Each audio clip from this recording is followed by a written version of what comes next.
Hello friends. This is Fiction Quest. How are you all?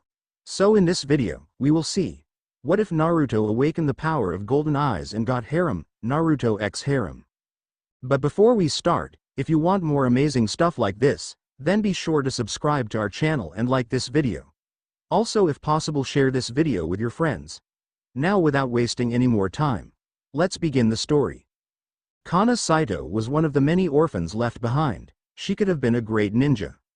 Like many others, the nine-tailed beast took her parents away when she had barely opened her eyes. Her parents weren't well known as the fourth Hokage or his wife, but they were still decent shinobi. Yet the only recognition they had were their names being engraved into the memorial stone. That was all. Nothing else was left of them for her to remember. Kana had nobody to take her in, and so she was sent to Konoha's orphanage.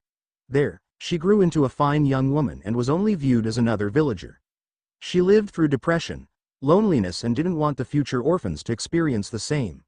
So she chose to be a caretaker instead of the ninja life that states, kill or be killed.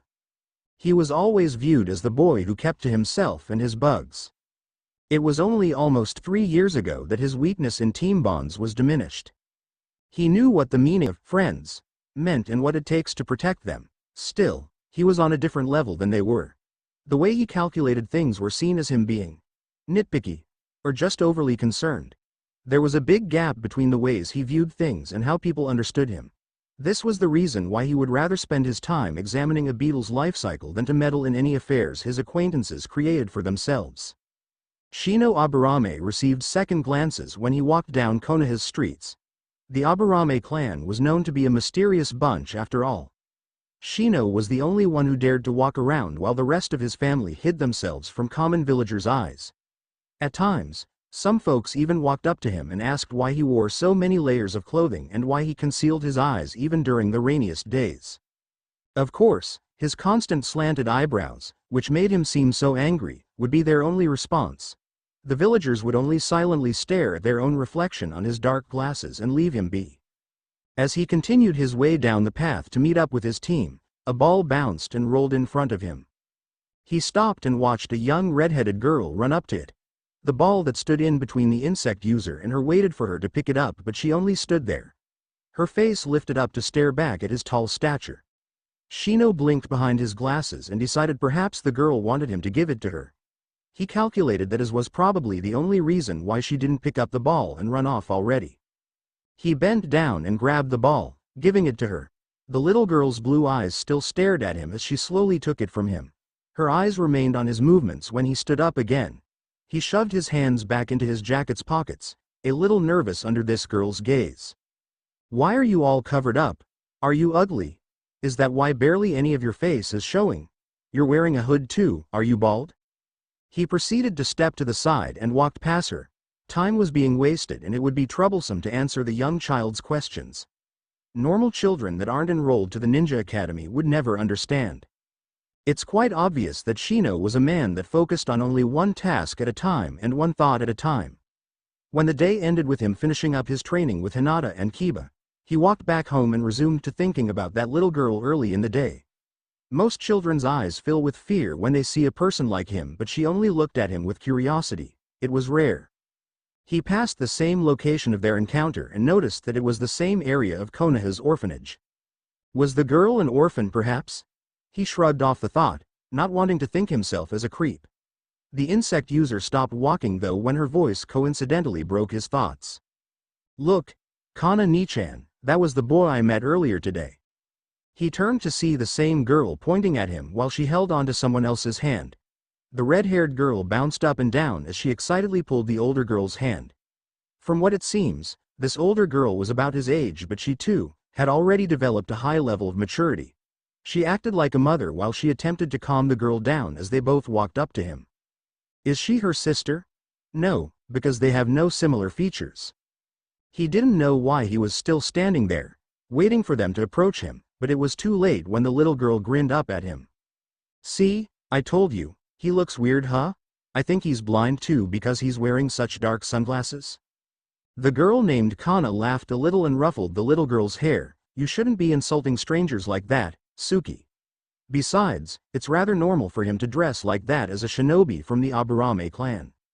He couldn't believe his ears. The woman didn't look like she was a ninja.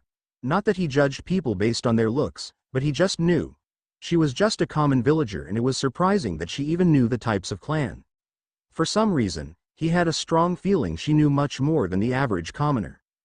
The golden eyes that met his confirmed his thoughts. It's known that Konoha's orphanage wasn't a place that many people came to visit. Many children who lost their parents were either taken in by their relatives or were old enough to live on their own. The younger ones with nobody were left to keep themselves company. Orphans who wanted to become a ninja had little to no chance, as the ninja academy required a legitimate guardian to enroll them. Kana did her best to help the adults care for these children despite the fact that she was an orphan herself. Nobody would have ever thought she had the most needs as she was going through her adolescent years. She had completely disregarded those needs though when she thought of the children. They needed a big sister or perhaps even a mother to depend on, and that was the sole reason why she still stayed at this place. The orphanage was placed in between the long path to the training areas and the Aburame complex, but Shino couldn't understand why he never noticed this. It was only until he found himself walking home with the teenage caretaker that he realized he needed to pay more attention to his surroundings. "Thank you." The simple words left her lips to break the silence between them. Kana carried a sleeping child that had exhausted herself asking Shino many questions that weren't returned with answers. The child named Suki had insisted that they should follow after him. He glanced at her. "For what? You didn't tell her to go away." Suki has a tendency to annoy people with her bombarding questions. He didn't reply, and the shuffling of their sandals once again filled the silence. Shino was sincerely amazed that anybody would hang around him for this long. What made him curious was, what type of person was this girl? She gave off a very alluring vibe. When he met her eyes, it seemed like she had a story to tell. A story that would reveal all her insecurities. Her golden eyes stared right through at him and made him feel at ease, as if she didn't judge him on the little background she seemed to have knowledge of. She was also waiting for him to unfold what type of person he was, even though it was known members of the Aburame clan were very stoic people. "You work at the orphanage?" Her eyes glanced at him and a small smile formed her lips. "I wouldn't say I work at the orphanage, but rather, I'm part of it." If anybody knew what Shino's eyes looked like, they would also know he was capable of expression. The eyes behind the dark glasses widened slightly. "That's odd. For a moment I thought you were a shinobi, since you seem to know a lot about it considering how you know about my clan." Children can choose to read and watch the ninja life rather than join it. Besides, isn't it obvious? We live in a village of ninjas. Some people are bound to learn a thing or two. Why would you only learn about it when you have the potential of becoming one? He soon regretted his words when the girl stopped walking with him and her eyes seemed to soften with sorrow. "There are reasons to everything, aren't there?" When he opened his mouth to say something, she cut him off. "I believe we never properly introduced ourselves, haven't we? Suki here didn't give us a chance. I'm Kana Saito." "Shino Aburame." She lifted her chin up while she pondered on a thought. "Excuse me for being rude when asking this, but I've always wondered, what's it like to have insects living under your skin?" Shino would have just stared at her with the intimidating sunglasses. However, he opted to actually answer. "At birth, an Aburame infant is offered to Kakaichu beetles as a nest. At this point, I wonder what it is like to not have insects living under my skin." Kana laughed and turned away. The sleeping Suki strengthened her hold around the teenager's neck when her body felt like it was slipping down. "Well, we've reached your home already. I think it's time for me to get going back before my arms break off. It was nice meeting you, Shino-kun." Sure enough, Shino glanced back to see his clan's complex, and when he turned back, Kana was already walking towards the horizon. Despite the fact that the memorial stone is set in the center of training grounds, not many ninjas, or even normal civilians, paid their visits. The few frequent visitors were the men named Kakashi Hitaki and Shikamaru Nara. They sometimes bump into each other and have small conversations. At times, a woman that they were well acquainted with also joined in. "Good morning, Kana. The weather is fine today, isn't it?" "Yes, good enough for a visit." The Nara boy smirked and looked down at the lighter his deceased sensei left for him. He looked up again and thought about how Kana can remember her parents, when she had no memory of them. He waved her goodbye, knowing people liked being alone when they paid their respects. Shino was one of the few that sometimes liked to train on his own on his day off. Of course, he could also be doing things like research on a new species of beetles, but perhaps brushing up on his taijutsu wouldn't be so bad. When he finished, he had to walk past the entrance to the memorial stone, in which he bumped into Shikamaru Nara. "Ah, Shino. It's surprising that you train on a day like this. It's our day off." People should hone their skills at any chance they get. Why? Because slacking off will only be a hindrance in future situations. Yeah, it'll be troublesome to try to argue with you. Have a nice day anyway. Shikamaru waved at him while he walked down the stairs. When Shino was about to follow after him, from the corner of his eyes he saw a figure in the distance. The person was within the memorial stone area and he recognized who she was. Kana placed yellow daises in front of her parents' stone and put her hands together for a bow. It was true that she didn't know who her parents were, but there were still papers that existed from her birth.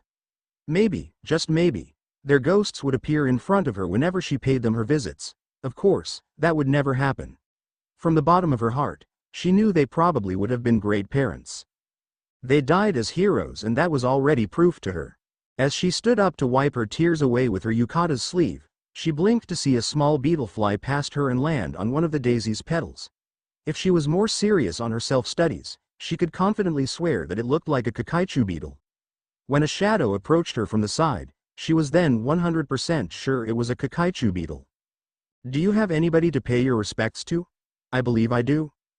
Shino called back the lonesome beetle from the daisy. He didn't understand why this one beetle suddenly strayed from under his sleeves and led him to her, but perhaps it was also curious just as he was. Kana turned when the bug flew past her and she frantically wiped her face when her eyes met his. Red-brimmed golden eyes and a flushed face was what he saw. When she finally collected herself she asked him the next questions. "Well, where are your offerings? Or do the Abarames not do that?" Shino could answer with a lie and follow it up with another. "Why because, explanation," but he couldn't lie. "Actually, I was on my way back from the training grounds and I happened to think about visiting since it's convenient." "I see. Well, may I ask whom you are paying respects to?" "An Abarame relative. He died during a mission of retrieving information from a dangerous rogue ninja." She turned to the memorial stone. As if she had read his thoughts, she answered his unspoken question of who she was paying her respects to. It was already quite obvious though. Kenpachi and Hanasaito. They died the night the Kyuubi attacked. Shino had already calculated Kana's age as the same as his own, so it's obvious that most kids their age weren't born or were just infants that night. Shino realized that Kana was a child that lost her parents before she even knew them and lived by herself since then. His mind would have strayed to the similarities she had with Naruto, but that was a different story. "I think you wondered why I didn't become a ninja like my parents were, right? Well, Shino, some children can choose to become stronger after a loved one's death. Others choose to never experience that again. The children at the orphanage have aspirations of becoming shinobi, a common choice, but I chose to be the person they can seek comfort in during their struggles. You can't be both." By the time their conversation took off, Shino was taking a walk with Kana away from the memorial stone. They didn't realize that they had started a very interesting development. If he wasn't too busy listening to her, he would be thinking about how it was this easy to make friends. She played with her dark hair as she tried to come up with an answer. By the time she answered, her locks have turned into a messy braid. "I'm just afraid."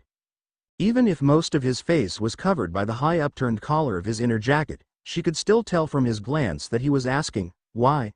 Again?" "I've lost my parents to the shinobi life. I don't think I can actually become one and face the chance of dying myself." Silence was very good company between these two as they continued their walk to nowhere.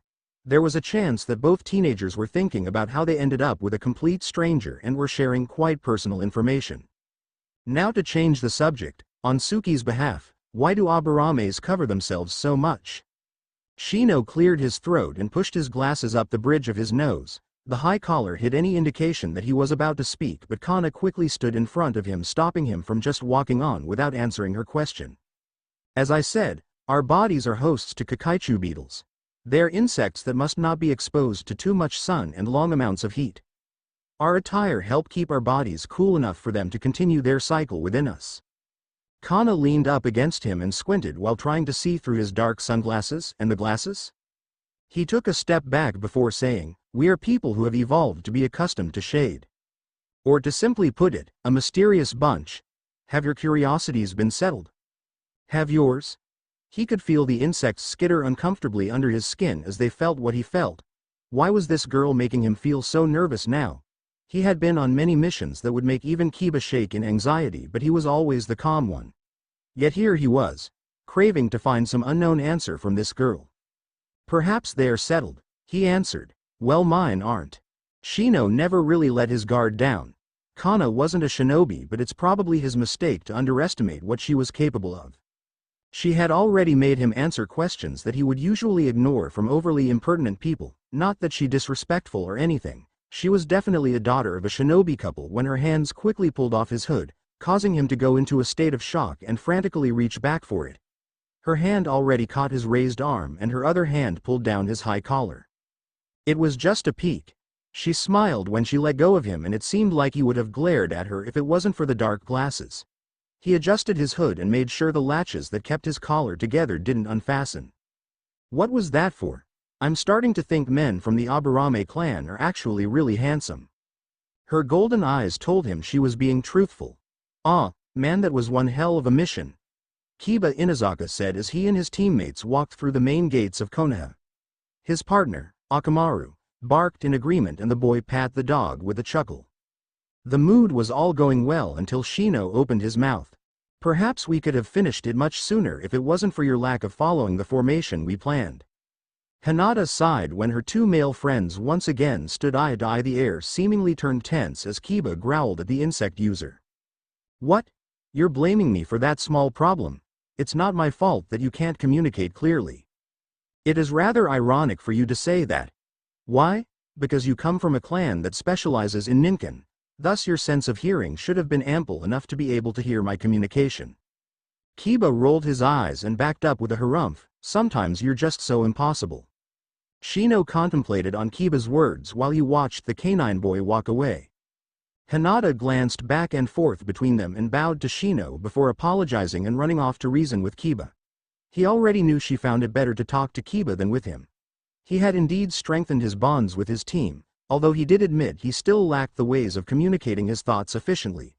Was he the wrong one in this argument? He felt a little bit depressed as he let this idea seep into his mind. As he shifted his direction toward his complex, a thought crossed his mind. If he could cause Kiba to walk away in fume with no effort, then what did Kana feel when he had abruptly decided to jump away from her yesterday? What was that for?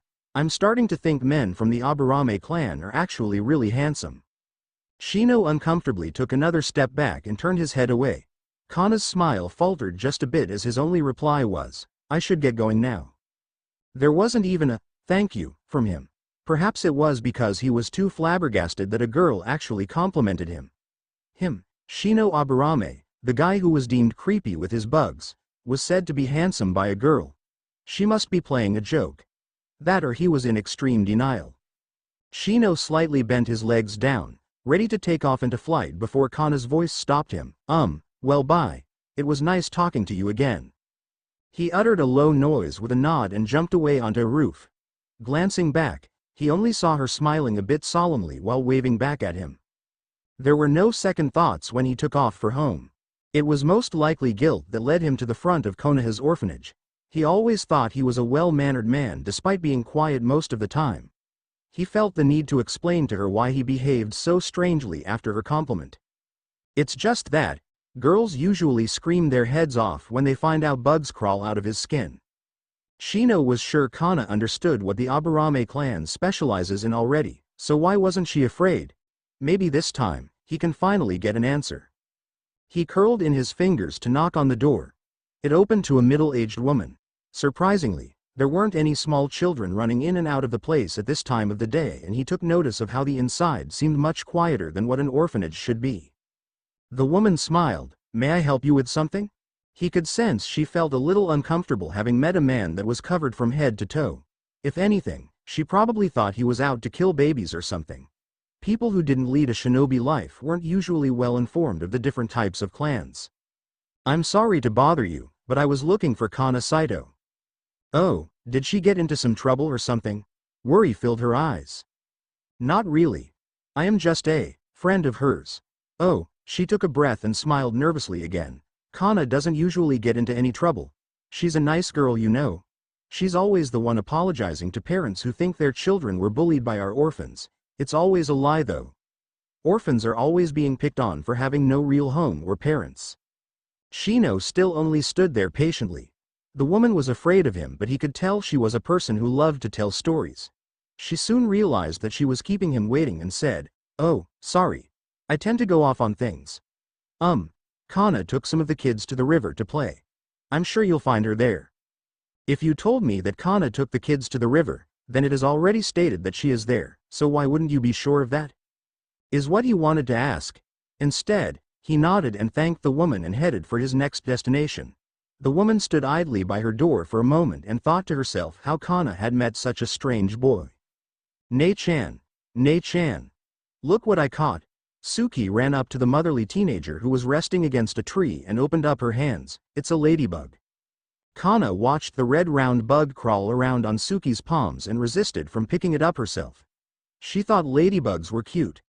When the dotted bug reached the tip of Suki's finger, a small gasp escaped her lips when the bug opened its wings and fluttered off. Her blue eyes followed after the bug and she squealed and pointed to something next to Kana. Kana gave her a confused look and turned her head. Her eyes met the Aburame boy, who would definitely look creepy standing slightly behind the tree to the other kids if they noticed. Suki quickly ran up to him and was once again inspecting him. She even attempted to lift the outer green jacket he had on to see what was under, but Shino gently pulled away. "Suki, why don't you go join the other kids again? I see they are having a competition of skipping rocks in the river right now."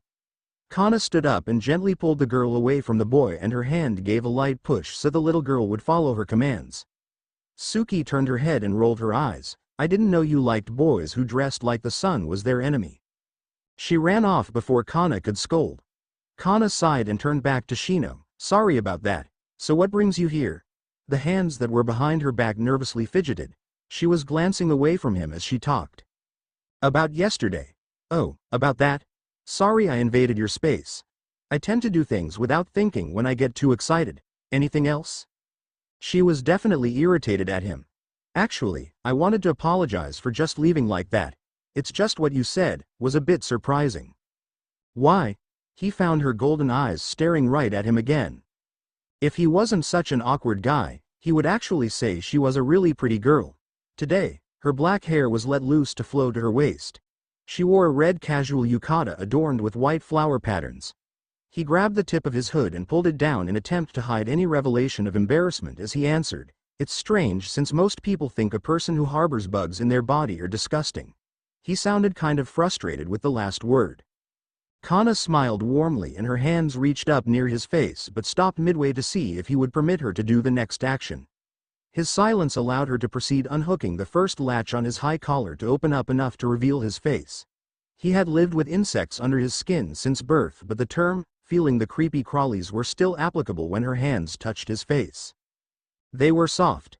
He didn't understand why this was happening at all. They had barely met just a few days ago, yet there was something about her that made him feel attracted.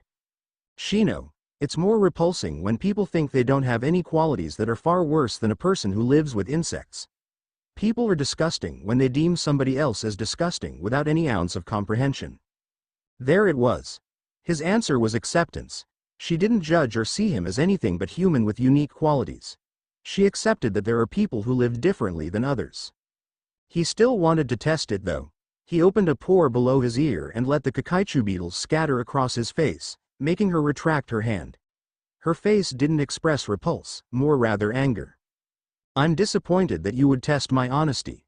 But fine." She carefully replaced a few fingers on his cheeks and allowed the beetles to trail down her fingers. "If you think I am just saying things out of pity, then you're wrong. If you want me to scream out of horror like normal people to make you feel better, then I will. Just remember there will be no authenticity behind it." The beetles seemed to sense her rising anger and scampered back to Shino's face. He then made them return back beneath his skin. His hands instinctively reached to grab hers when she retracted. "Kana, I apologize. We've barely met, but it's just so rare to find a friend who understands." He struggled to say such a sentence. Relief overwhelmed him as she smiled again. "Then the beginning of this friendship has just started, He didn't smile and his eyebrows still remained slanted for that angry look. She knew it would take a while for such a demeanor to soften, but she liked him. He was interesting and his awkward behavior only showed her that he just needed a chance to reveal what he's actually made of, not just bugs. Ah, I knew it. Kana Nichan likes the stalker. Suki had brought along the rest of the children and they were all staring at the two big kids. They were also staring at the hands that held each other. Shino finally realized this and immediately let go to fasten the hook of his collar together while Kana turned to the kids. A light blush tinted her cheeks. Suki, how many times have I told you to not be rude? The little girl snickered and elbowed the boy next to her, gesturing that there was something going on between these teenagers. You know what his face looks like, don't you? Why were you both holding hands? Do teens hit it off that fast? Oh good God, Suki, we are friends. His name is Shino and I think it's time I take you all back now. A loud groan came from the small group and everybody glared at the nervously giggling Suki. She had to ask one more question before Kana led them back home though, but seriously Kana Nichan, you like Shino don't you? Kana's gold eyes glanced back at the mysterious boy in which made him shove his hands into his pockets silently. He never wanted to say anything during these types of situations. He also had no shame of giving her the full responsibility of coming up with an answer. There was a consequence of that though. Her eyes sparked mischief when her hands made him pull an arm away from a pocket and she quickly intertwined her fingers with his. I think Shino is a likable guy. The children's eyes widened as Kana pulled Shino along ahead of them. She turned back to say, come on kids, don't want to get in trouble with Miss Takashi, right? The only thing Shino could do was leave his hands with hers. I'm sorry, but we wanted a child that could become a ninja. She shows no interest at all. She's weak. Kana was always returned to the orphanage when she was just a child. Many unfortunate families wanted to adopt a daughter that could bring honor. They didn't expect a girl that had no intention of doing so when they picked her. Her golden eyes and jet black hair always stood out to them and they would immediately want her. However, when the foster parents set out to have her trained, they only realized she put little to no effort in learning any type of jutsu. She seems special, they would say, but she wasn't. She didn't want anything to do with becoming a ninja. She would even stay at the orphanage forever if she had to. The children that she lived with were the only people she felt connected with. She would only leave the place when she truly found a place called home. Kana and Shino had become well acquainted with each other over the weeks and even occasionally walked to a tea shop as normal friends do. Suki only thought of those as dates with the creepy guy. Though Kana remembered how Shino spoke about his teammates with high respect yet at times with annoyance for a boy named Kiba. It was easy to tell despite his voice being always monotonous. She shook off the thoughts and only proceeded to walk on in the streets today, not wanting to block anybody else on the road. She stopped by Yamanaka flower shop and peered into the window when she spotted the most gorgeous camellias. It wasn't time to visit the memorial stone yet this week. Perhaps replacing those withering flowers on the many dinner tables back at the orphanage would do some good. She opened the door and the ringing of the bells alerted the shopkeeper, Ino Yamanaka, of her presence. Ino was one of the very first kunoichis Kana had met. When Shikamaru decided to introduce his team to her, and she had always respected her. In a male-dominated world of ninjas, she was amazed that even female ninjas were emotionally strong enough to put their life on the lines, since she never would herself. Kana. Picking up for another visit? Ino greeted as if she was accustomed to Kana's routine. Her raven-haired friend shook her head with a smile. The way her Orland eyes shined while glancing around had always made Ino envious. She knew Kana was a very pretty girl and knows of the many boys, ninjas and civilians alike, that eye her. Except the violet girl already knew Kana was oblivious to such romances. She caught Kana looking at the camellias and smiled, decorating the dinner tables. You know me too well, Ino. I'm just surprised that those kids don't ruin the flowers you bring home from my shop. She picked up the flowers from the vase and carefully wrapped them into a bouquet before handing them to Kana. My mother and I work hard tending to them, you know. And they bloom out beautifully. I wouldn't want my flowers from anywhere else. You know it saddens me whenever you go on a long mission, Ino. I don't get to see you whenever I come by. Kana said while pulling out a coin purse from her dress pocket. Ino sighed. There was a time where she begged her friend to become a ninja. It was in her blood to become one, but she finally dropped the subject the day she found out where Kana were bringing her flowers to. She understood that it was a difficult choice to make. The reasons why she didn't become a ninja are the ultimate causes of worrying whenever Ino had to leave for a mission. Ino put her hand on Kana when she was counting the yen to pay for the bouquet. It's on me today, alright? You always add an extra tip every time you come by? Kana giggled and nodded before waving her friend in thanks and leaving. As she walked home, she thought about the few ninja friends she had made. There was always a risk of making friends from that group. They could all end up like her parents. If a war can occur any moment, there was a chance her life would once again go spiraling into depression if anything happened to them. Even worse, since she had already established a relationship with them. She sighed and continued to head back to the orphanage. Just when she was about to turn the corner though, she bumped into somebody. She rubbed her nose before glancing over to the person she bumped into. The person was rubbing his back and she could already tell he was agitated. "Ah, man, watch where you're going, Kiba-kun." "What?" A timid girl with pale eyes pointed to Kana to direct the spiky-haired boy to look at her. He turned to reveal sharp eyes and distinctive red fang markings on his cheeks. Kana could immediately recognize these two as members of the Hyuga and Inazaka clan. She bowed slightly before saying, "I'm sorry, I was lost in thought and didn't see you there." When she raised her head, Kiba realized that it was just a normal stranger that bumped into him. A girl their age that meant no harm.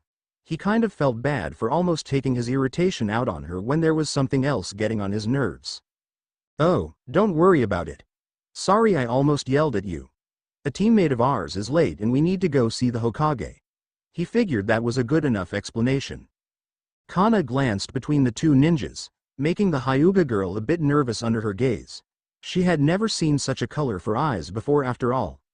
Kana raised an eyebrow when she remembered how the girl called out this boy's name and connected it to the time when Shino told her about his teammates. "Kiba Inazaka and Hinata Hyuga, is it?" Yeah, that's us. Wow, I didn't think our team was that recognizable." Kana let out a small snicker before replying, "No, I'm friends with Shino. He tells me many things when he decides to hold up a conversation." She watched the two turn stiff with their eyes widened. Kiba was the first to speak after the awkward pause. You know Shino? Shino Aburame? How can a girl like you become friends with him?" What do you mean?"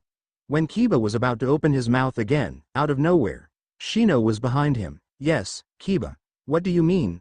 This earned the group a well-earned shriek. "Shino, you never mentioned that your teammate screams like a girl." Kana held her stomach in laughter while attempting to hold onto the batch of flowers. She wiped a tear away before taking a breath and looking up to see a stressed-out Hinata, a growling Kiba, and the usual mysterious Shino ignoring the glares of Kiba. Shino turned to see Kana cooling down from her laughter and noticed the bouquet of camellias she was holding. Was she visiting her parents again today? He wondered how she was nowadays but couldn't gather the confidence to ask her. Due to the recent load of missions, they haven't seen each other in a while, and seeing her today made him feel refreshed. He walked to her and his dark sunglasses focused on her, causing her to look up in wonder. "How have you been, Shino?" A light smile played her lips. He felt a bit idiotic for letting her beat him to the question. "I've been well. Has my teammate bothered you in any way? If he did, I apologize on his behalf for his imprudence." "Hey, I'm right here, you know." Shino ignored Kiba and waited for Kana's answer. "Oh no, it was nothing big really. I feel like I'm interrupting something though, so I'll head back home." Before Kana turned, she pulled out a camellia and handed it to Shino. He hesitantly pulled out a hand from his pocket and took it, his fingers barely touching hers as she retracted. She smiled and waved before continuing her way back home. "Hey Shino. Do you know how late you are?" You know how Tsunade-sama gets if anybody keeps her waiting. And by the way, who was that? Oi, are you listening?" "Kiba-kun." Kiba turned to Hinata. She smiled softly before shaking her head and glancing at Shino. Kiba glanced over too, then realized that Shino was still watching the girl walk away, with his frozen hand holding the delicate flower. A light bulb went off in his mind when he thought about how Shino could easily interact with a girl like her. Compared to his own team at least, after all, Shino wasn't the type of guy to easily make new friends, yet alone a girl. A smirk formed the canine boy's lips before saying, "Hinata, I think things are finally going to get a bit interesting around here." No outsider really came near or stepped inside the Aburame compound. It was only those recent 3 years ago that Kiba and Hinata were able to come by to pick up their friend or just pay casual visits. The clan is considered one of the top clans and even more unknown compared to the Hyuga clan. They were so quiet about their lifestyle that perhaps it was the reason why members like Shino were always forgotten, or to put it, not a big impression on people. Shino honestly wanted to try to be the best companion he could be, but it was rather difficult when people don't inform him of big events, and don't even get him started about the time he was left out of the retrieving Sasuke mission. He vowed to do things differently than most of his clan did. Thus why he is usually the only one seen walking casually on the streets. And taking the initiative to visit Kana today was one of them. The other times were just pure coincidences when bumping into her while walking the streets. Which had resulted to her asking him whether he would like to have a cup of tea with her. Today, he wasn't sure why he wanted to do something with her without having it to be a coincidence. Maybe it was because she acknowledged his presence better than anybody else did. He liked the attention he received from her. It wasn't the annoying blabbering type of attention he got from Kiba, but it was the kind that didn't make him try so hard to make his existence known. Her eyes always lit up with a smile whenever she spotted him after all. And then there was that little one named Suki. The red hair definitely defined the fiery personality that child had. She was the absolute opposite of the gentle Kana. She was more direct, and when she spoke her mind it would also embarrass Kana to an extent. Kana Nichan, if you ever become Buggy's girlfriend, it should be now since you seem to like him so much, Shino once heard Suki say when he approached them. The memory of Kana's beet red face and her hands flailing to push Suki inside their home was quite amusing. He smirked behind his collar when he thought about it. The confidence in his steps grew. Her blue eyes were always at the sidelines watching the two teenagers interact. Suki was still young, but she wasn't stupid. Sure, she didn't have parents to display what affectionate love was, and all Kana could give her was the maternal love. But she's watched many times in disgust at the random young couples passing by. Suki couldn't say the same for Shino and Kana though. Her big sister was too innocent to even realize her attraction to the man that had no expression, other than slanted eyebrows. Suki was highly curious of Shino. Kana had already explained the small knowledge she had about the Aburame clan, so that gave Suki relief about the attire Shino had to wear. She still wasn't sure if he was nice enough though. However, the times that she caught Kana come walking back with him after apparently running errands, she noticed the glint of happiness in her golden eyes. This raised her suspicions on whether if Kana had truly needed to do errands or instead just wanted to have a chance to meet Shino. Suki had never seen her caretaker's eyes shine with so much confidence like that before, so just what was this Shino guy doing to cause Kana so fond of him? As Suki was playing kickball with the other children in the front of the orphanage, her eyes caught the approaching Shino. Today was the day she was going to get her answers. She gave the ball to the next kid and ran up to Shino before he could take another step. Shino stood still and glanced down, the blackness of his glasses reflecting her image. Here to see Kana Nichan? I suppose I am. Suki raised an eyebrow and put her fingers to her chin in attempt to think. She smirked when an idea hit her. Actually, she's busy right now, so today you will play with me. And why should I do that? Because I'm going to test you. Test me? Before he got his answer, the girl raised her small hand to grip the dark green sleeve of his jacket. She didn't attempt to pull his hand out of his pocket, but she did manage to pull him along with her to wherever she wanted to go. Isn't Kana Nichan pretty? She raised me when I was left at the doorstep, you know? One day I want to become a ninja and protect her in return. Suki had somehow made Shino follow her into Konoha's forest. He was leaning against a tree relaxing and has said nothing since then. An occasional, would be the only assurance that he was still listening to Suki. She was trying to catch a butterfly with her hands, but she watched as it flew towards Shino. The orange insect landed on the tip of his hood and he pulled out a hand to let the butterfly step onto his finger. Suki trotted to him, and as she was about to touch it, it fluttered and landed on her nose before taking flight into the sky. Would that make Kana happy? He finally said, his deep voice almost making her jump a little. Why wouldn't she? Kana said she would even try to enroll me into the academy next year.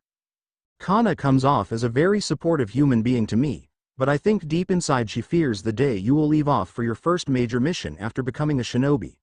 Why? Because she had already lost her parents to that lifestyle. Suki contemplated on his words and turned away when she realized he was right. She wasn't Kana though. Kana Nichan is just afraid of so many things. I know she could have been a great ninja, yet she chose to stay at that crowded orphanage.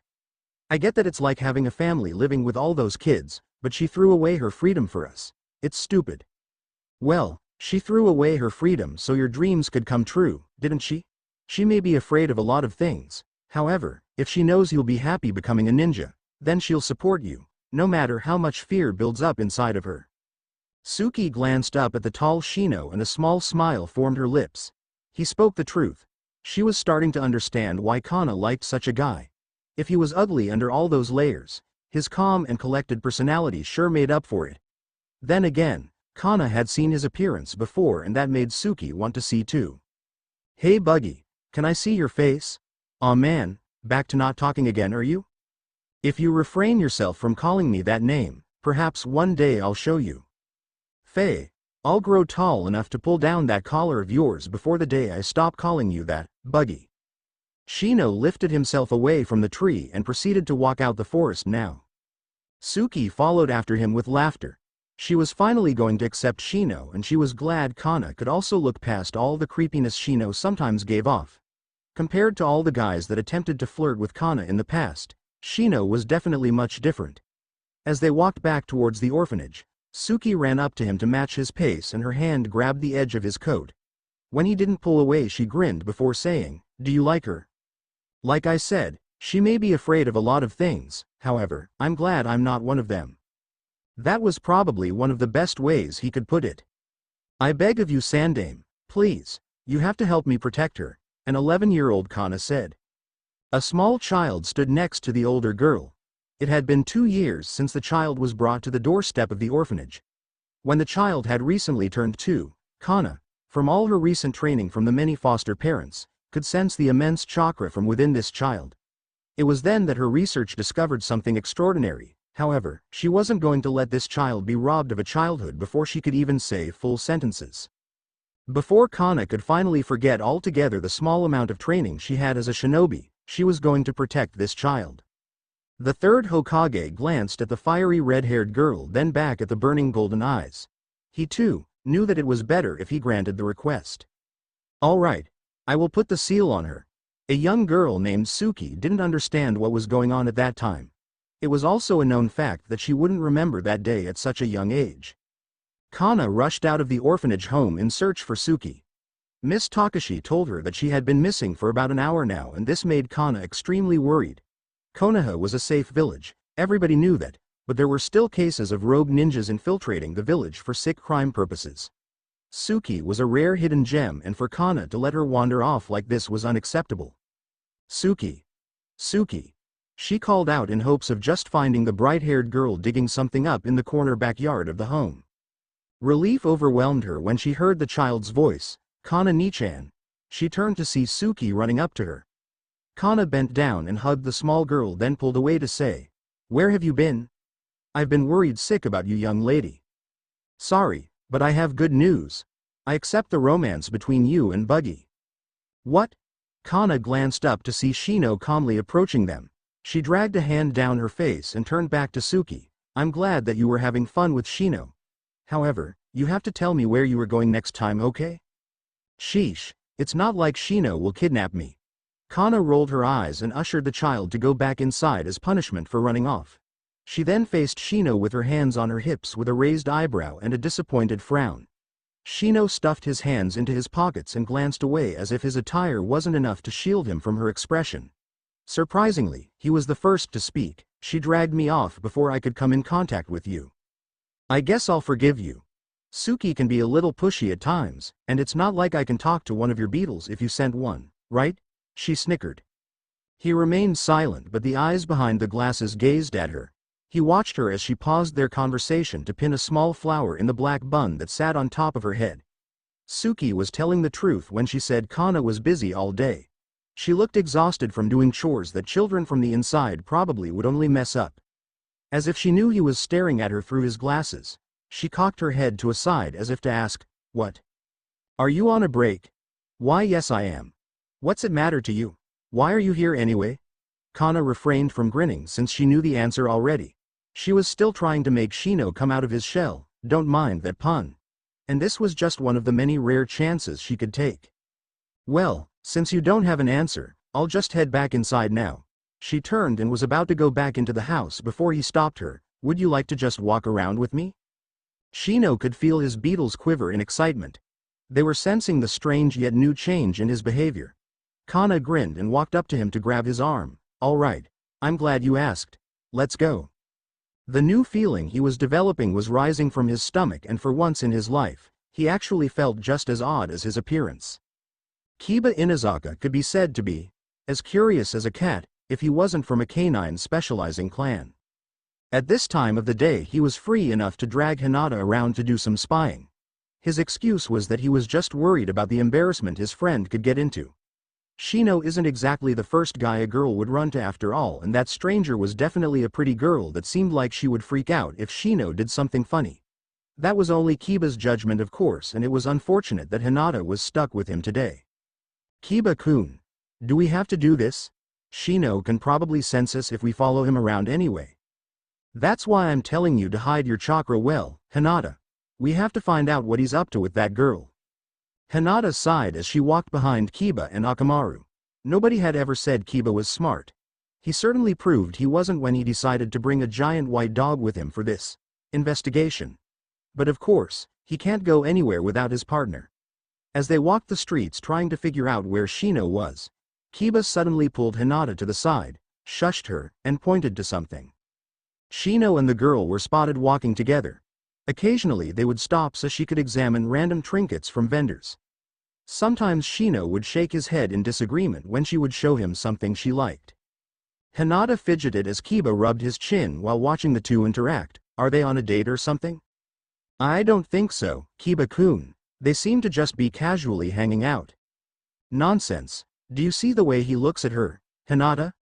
Even without the Byakugan you can see that. He joked. Akamaru barked in agreement and Kiba frantically shushed the dog, making the dog whimper. Frankly speaking, Hinata had no idea what Kiba was saying. Shino's sunglasses were practically attached to his face and his high collar covered the rest of it. He just looked the same as usual while being with the girl. So what exactly is Kiba talking about? Maybe she was missing out on something. Come on Hinata, they're on the move. Remember to keep yourself hidden as possible or else we'll never see the daylight again from Shino. It was only Kiba that should be worried about that. This is actually very good. Kana sipped a cup of jasmine tea. They were sitting together on a bench next to a small tea shop. Although she wanted a few dangos, it was better for her health and strength to drink some revitalizing tea than to crash later. She glanced at Shino, who seemed to be staring at the liquid inside his cup. Go ahead and try it. I know you always get green tea, but jasmine doesn't have a strong odor either. That's what you like, right? He gave a low, and pulled down his collar to take a sip. Despite her love for tea, there was another reason why Kana always wanted to go to the tea shop with him. Secretly, she wanted to see a glimpse of his face more often, and drinking a beverage gave a prolonged moment for her to look at him compared to him just putting something in his mouth and chewing. She turned her head away when he let go of his collar and glanced at her. It's refreshing. I told you. She smirked and her orient eyes shifted to him. She wondered if he was even more handsome behind those sunglasses. Not that she was insanely curious enough to yank them off his face or anything. She was fine with the way he was. Ah, Shino, I never properly introduced myself to your teammates, have I? At this statement, Shino remembered something. Earlier when Kana and he were venturing the marketplace, a lonesome beetle was trailing behind and finally caught up to him to tell him that certain people were following him. It seemed as though they forgot that his beetles were his secondary senses. Kiba was dragging Hinata into his own mess. However, Shino decided to ignore them and didn't want to startle Kana into making her think his teammates were stalkers. Hinata is a strong-willed person. I think you two would make good friends. On the other hand, I can't say the same for Kiba. Why not? Shino placed his teacup to the side before saying, he can be immature at times. I think even Suki could surpass him in etiquette. Haha. Well, he comes from a clan of Ninken, right? They're known to be a rowdy, playful bunch, no? I wish I could be like that though, carefree. Why couldn't you now? I have devotion to children that aren't even mine, don't I? She sighed. Shino could see the hint of sadness in her eyes again from the first day he met her. Maybe one day I can either wander the lands or have a family of my own. I don't know. What about you? Me? Yeah, you're not thinking you'll get a reward for Most carefree person? Are you? You look like you're angry at the world all the time, she giggled. She gasped when she saw his eyebrows knit together for a worried look. You can move your eyebrows? Enough of this nonsense. She continued to laugh and Shino relaxed. Whether or not it was because she made a comment about his expression, he was neutral. He didn't seem angry or sullen. He just wanted to watch how her eyes squinted as she grinned. How she grabbed her stomach from lack of air and the joyful tears that collected in the corner of her eyes. For her to be laughing at her own joke was quite amusing, but nonetheless, he felt a small curve forming his lips. She took a breath and one golden eye opened to take a peek at him. She was absolutely beautiful, and that was something he would have never thought of towards a girl. Before I can ever become carefree, I want to be more confident in myself. She took a prolonged sip of her tea as if in contemplation on what he said. Aren't you already? Before he could explain himself, there was an incoming shadow in the sky and next thing they knew, they were staring at a boy in an orange and black jumpsuit sprawled across the ground. Shino got up before Kana and took a step forward to examine the body. TTTCH, ow, the boy said after collecting himself and sitting up. He rubbed the back of his head with a frown. Shino stared down at him, blocking the sun from his eyes so he can stare back with bright blue eyes. Ah, Shino. Naruto. The brows of Shino's knitted together as if in confusion. May I ask why you just fell from the sky? Ah, I guess I made Sakura-chan annoyed again so I got launched into the sky this time. Heh. Naruto got up, dusted himself off, and looked over Shino's shoulders to notice a raven-haired girl staring at him with piercing gold eyes. Shino. Are you on a date? In the nearby bushes were the detectives Kiba and Hinata. Kiba was proud of himself thinking that Shino did not notice them being so close by. Although he cursed Naruto for interrupting his investigation. Beside him, Hinata fidgeted a bit more when she saw Naruto dropping in and Akamaru whimpered a little, deserving him a low hush from Kiba. He continued to listen on to the conversation that Naruto now started. Perhaps Naruto's confrontation would reveal some answers. Kana stayed put at the bench and still could not decide to whether or not she should approach Shino's friend. He seemed rather too mischievous to her liking. There was also something about him that gave a feeling of uneasiness. She shook it off and smiled with a wave. You shouldn't make such major assumptions. Why? Because it can cause a lot of problems down the road such as misunderstandings and gossip, Naruto. I have no idea what you are talking about, Shino. You're talking in that weird way again. Anyway, Naruto walked up to Kana and stuck out his hand for her to shake, in which she returned. I'm Naruto Uzumaki, the next Hokage. Believe it. Oh. Well, it's good to know our future is in the hands of a boy who falls from the sky. My name is Kana. She chuckled. In the back of her mind, she now understood why she felt something strange radiating off this boy. She had heard of him in the past. This was the boy. The boy who harbored the beast that took her parents away. It was unfortunate to think such a cheery guy could be the host to something evil. She wasn't going to judge him though, she just couldn't. It wasn't his fault. So, are you with Shino or something? Naruto glanced back at Shino who just stood there, his hands stuffed into his pockets. He took a step toward Naruto and placed a hand on his shoulder, his face getting close to the blonde boy's side to whisper. I would advise you to stop interrupting us if you truly believe we're together. Isn't that more logical? So you guys are, all of you sure enjoy getting into other people's businesses. Shino stated calmly while pushing his glasses up the bridge of his nose. All? Both Naruto and Kana asked. Shino proceeded to walk to the nearby bushes, making both of them raise eyebrows. He then split the bush apart to reveal Hinata, Kiba, and Akamaru crouching behind his owner. Shino. How are you doing? We were just trying to find Akamaru's lost bone. Yeah? Kiba nervously said as if feeling Shino was narrowing his eyes behind his glasses and asking for an explanation. I doubt that since a beetle told me you've been trailing behind us the whole day. What are you up to? At this moment, Kana stood up while placing her cup of tea down on the bench. She smoothed out her yukata and placed her hands on her hips. Is this what noble shinobi do on their free time? Cause problems and bicker? Kiba. Hinata. Naruto chimed in. Hinata's face turned a shade of pink and she stuttered to greet him back. Kana, on the other hand, was extremely confused and was wondering why Shino's teammates were following them in the first place. It was rather ridiculous that a peaceful conversation could turn into a full-blown party in a matter of seconds. And it also seems everybody was curious about the relationship between Shino and her. I ask you again, what are you up to, Kiba? And to be dragging Hinata into your schemes? Hey, you're the one keeping secrets from us. Who is that girl over there? What is your relationship with her? That's what we wanted to know. Her name is Kana. Naruto answered for the person the name belonged to. Hinata stayed quiet while Kiba and Naruto exchanged predicaments on what Shino was doing with Kana. At this point, Kana could feel her blood boiling and she shouted, "Stop! Stop, stop, stop! Shino and I are friends, all right? Is that so hard to believe? You two are so obnoxious. The kids I take care of are better than you two?" She turned to Shino and it was the first time he had seen such a frown.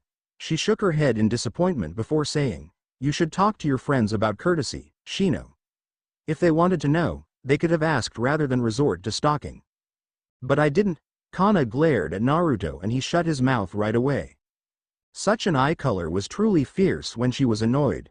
She bowed slightly to them. "I'm sure we can all meet on the right terms again. For now, I would like to head back home." She glanced one more time at Shino, who wished she could see his expression right now. He had a look of worry. More rather, worry of whether he could actually apologize for such a thing to happen. He wasn't the type of person to give out apologies after all. But thankfully, it was as if her eyes told him it was okay. She didn't need apologies. Not from him at least. They all watched her leave the scene. Kiba scratched the back of his head and broke the silence with a "Sue." Shino turned to him, his eyebrows turned down to resume looking angry, and this time, his expression actually matched his mood. "I believe you need an explanation on why it isn't good to stalk people." A loud groan was heard from the canine boy.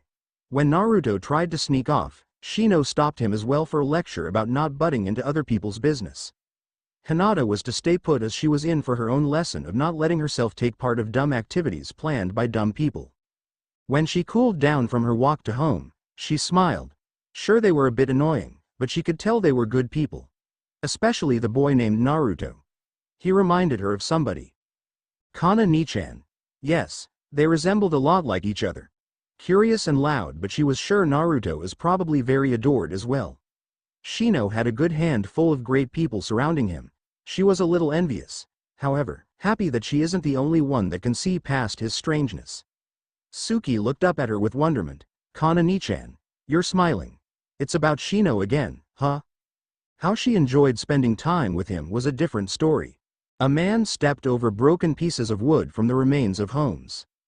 They had arrived too late to a small village that called for Konoha's help. Rogue ninjas. Bandits. Whatever they were definitely merciless when they slaughtered the small population of peaceful villagers. He pulled his dark hood down while turning away from the horrific scene. Although it was highly common that members of the organization don't show emotion, they were still only human. He was grateful for the black and red mask that covered his face to hide the eyes of despair. "It seems like these hunters are having a hard time finding what they seek for," a teammate said. "It doesn't matter. Soon their locations will be discovered and will be exterminated. The thing, or more rather, the people they seek for, should be granted the wish of staying hidden. There are only a few of them left after the destruction of Uzushiogakure after all," the third teammate said. Anbu members are known to travel and carry out missions in a squad of 3. That was all that was needed after all. Despite it making it easier for a small group to travel, they still didn't make it in time. The squad leader scanned the area one last time before turning away. Even after years of working in this field, he still couldn't face death for such a long time. His teammates nodded to each other, but when they were about to bend their legs to take off for home, a loud cry broke the silence. He stopped and took a moment, thinking his ears were hearing imaginative things. But when he realized his teammates heard it too and the cry came again louder, he set off to follow the child's cry. They found an infant wrapped within a blanket and was protected by its mother's arms under a house that collapsed. She had protected her child until her last breath to allow the child to be the last survivor. The squad leader carefully pulled the baby away and cradled her. Bright blue eyes opened when she stopped crying and he wiped the tears away from her cheeks. The day after they found her, she was left at the doorsteps of Konoha's orphanage with no note or indication of where or who she was. It was left to the owner of the home to pick her out of the basket and bring her back inside. Where did she come from, Miss Takashi? Is she going to live with us from now on too? Children gathered around her as she rocked the infant gently. A 9-year-old girl with burning gold eyes pushed through the crowd to take a look. Right there and then when she approached the small child, the baby reached out and curled her fingers around the finger the girl had offered. Miss Takashi smiled warmly before saying, "Let us all welcome Suki to our family." It was a rather sunny day when Miss Takashi and another caretaker decided to take the children out to play at the park. Suki, being one of those children, was upset that Kana couldn't go along with them as she had an excuse of creating lessons for the children to learn ahead before entering either the ninja academy or a normal school. It was also a coincidence that it was on the same day she found out Shino was leaving for a mission. Suki already had a feeling he would come visit her to assure her things would go fine. A bunch of lovebirds. She rolled her eyes at the thought and sighed. She was going to the academy next year, so perhaps it was time to gradually let go of Kana's hand and let both of them pursue their ambitions. As she was getting lost in her thoughts, she stopped and turned when she realized they were passing by the ninja academy itself. Her hands held onto the fence as she watched the students practice throwing shuriken at wooden targets. The more she continued to watch, the more excited she became. Soon, it would be her turn to stand where they are and throw cool weapons. After a few minutes, Suki frowned when the students finished their training and headed back inside the academy. She proceeded to shrug and turn to follow after Miss Takashi but to only realize that they were long gone. By the time a child turns 7, they should be able to navigate easily around the village. Suki was able to do just as that, however, she forgot which park was mentioned. Oh darn, I guess that's what I get for straying from the pack. I'll have to head on home now, she sighed and kicked dirt. She stuffed her hands into her pockets and turned back to the direction she came from. Something caught her eye though. She stopped after a few steps and bent down to grab the shiny cold object. This wasn't here when I walked past here. A kunai. She was actually holding a real kunai. Kana definitely wouldn't be happy if she brought this back home though. But it was just so cool to actually hold one after dreaming to become a real ninja. You can have that as a gift, if you come with me. Her eyes shot right up and widened when it was met with a figure in a black cloak. A white mask of a bear with a green diamond on the forehead hid his face and tufts of black hair stuck out from the wrapped bandages around his head. Suki was once told about these people. They were special. And what was the one thing that little children strive to be? Special. You're from Anbu. To be specific, I'm from Root. Root? We'll explain more later, kid. But would you come with me if I told you we hold information about your past history? Did they apologize accordingly? Kana let out a small snicker while holding a hand to her mouth when that was the first thing he decided bring up. Shino's teammates had visited her earlier and gave their apologies when she in return gave them a chance to redeem themselves. It was only then that she found out they were going to head out into a mission soon and her hope of Shino stopping by after them for her to state her worries came true. Yes, your friends are actually quite charming when they aren't snooping into other people's lives. That Naruto though, his little speech of vowing to never leave bad impressions was something else before jumping away. He had to leave you with a good one for now. Why? Because he is leaving for a long mission soon and probably hopes you don't forget him. Kana attempted to slow their walking pace down as they were approaching the gates of Konoha. Earlier, when Shino arrived to the orphanage to say what he needed to say, she had managed to make him let her walk with him to the gates. She already knew he was going for a mission and it was a little difficult for her to state what she felt at the moment. There was silence between them as she searched for the right words to say next. Speaking of missions, so, what will be yours? He glanced down at her but to only see her staring directly forward. He could sense the uneasiness coming from her. Whether it was from her worrying as a friend or something else was unknown. It's a 2-day mission of us infiltrating a hideout to a group of rogue ninjas and getting information out of them. In the distance, they could see Kiba and Hinata waiting at the gates already. Kiba, spotting the two, waved but when was ignored, grumbled to himself. Kana would have usually waved back but had stopped abruptly to turn to Shino when told of what his mission was. I do hope you and your team will be careful. Kana, he calmly began but was already cut off by her. It seems like every time you go on a mission, it gets more dangerous. Things are getting stirred up lately around the village. Hokage-sama is trying to figure everything out. There were also recent Akatsuki activities. Stop, I don't want to hear anymore. I only just hope you come back safe. Kana, He gently placed a hand on her shoulder, making her look away from his gaze. We are ninjas. It's what we do. One day even Suki will be in my position. Now don't worry so much, I'm usually the one that knows what I'm doing in our team anyway. He suppressed a chuckle. Shino. How can you tell me not to worry when you know I always will? And please don't even remind me about Suki. I apologize. There is nothing else I can say. OYY, it's time to go, Shino. Kiba shouted to them. He was clearly getting agitated on the waiting period. Shino glanced at his team at the gates and back at Kana. The odd feeling returned when he saw the glimpse of her distressed face. She only silently took his hand off her shoulder and turned away before he could fully analyze her feature. Kana closed her eyes and took a deep breath before saying, just come back safe, all right. The tea house is brewing with better leaves now. His dark glasses stared at her back. Without a word, Shino only nodded and proceeded to continue on to the gates without her. There was nothing else he could do for her to ease her anxiety after all. Not only that, he could only wonder why a person like her would even waste energy worrying for a person like him. As Shino parted from her, Kana took one last glance back to catch his team start their sprint towards the horizon. She sighed and could only hope the best for them. They were her friends now, and the burden of worrying for her ninja friends as a normal civilian was now given to her. There was also the fact that she was now able to find somebody to confine her thoughts to without being judged. Well, he was a silent guy, so who knows what he really thinks. If he was judging her for the things she tells him, she was still grateful that he didn't voice his criticisms. Kana was beginning to admit that she was taking a liking to Shino as more than a friend. But in the end, she would only brush it off as a silly idea. Life doesn't allow such feelings to be acknowledged after all. When she was nearing the location of her home, she spotted the group of children that Miss Takashi chaperoned.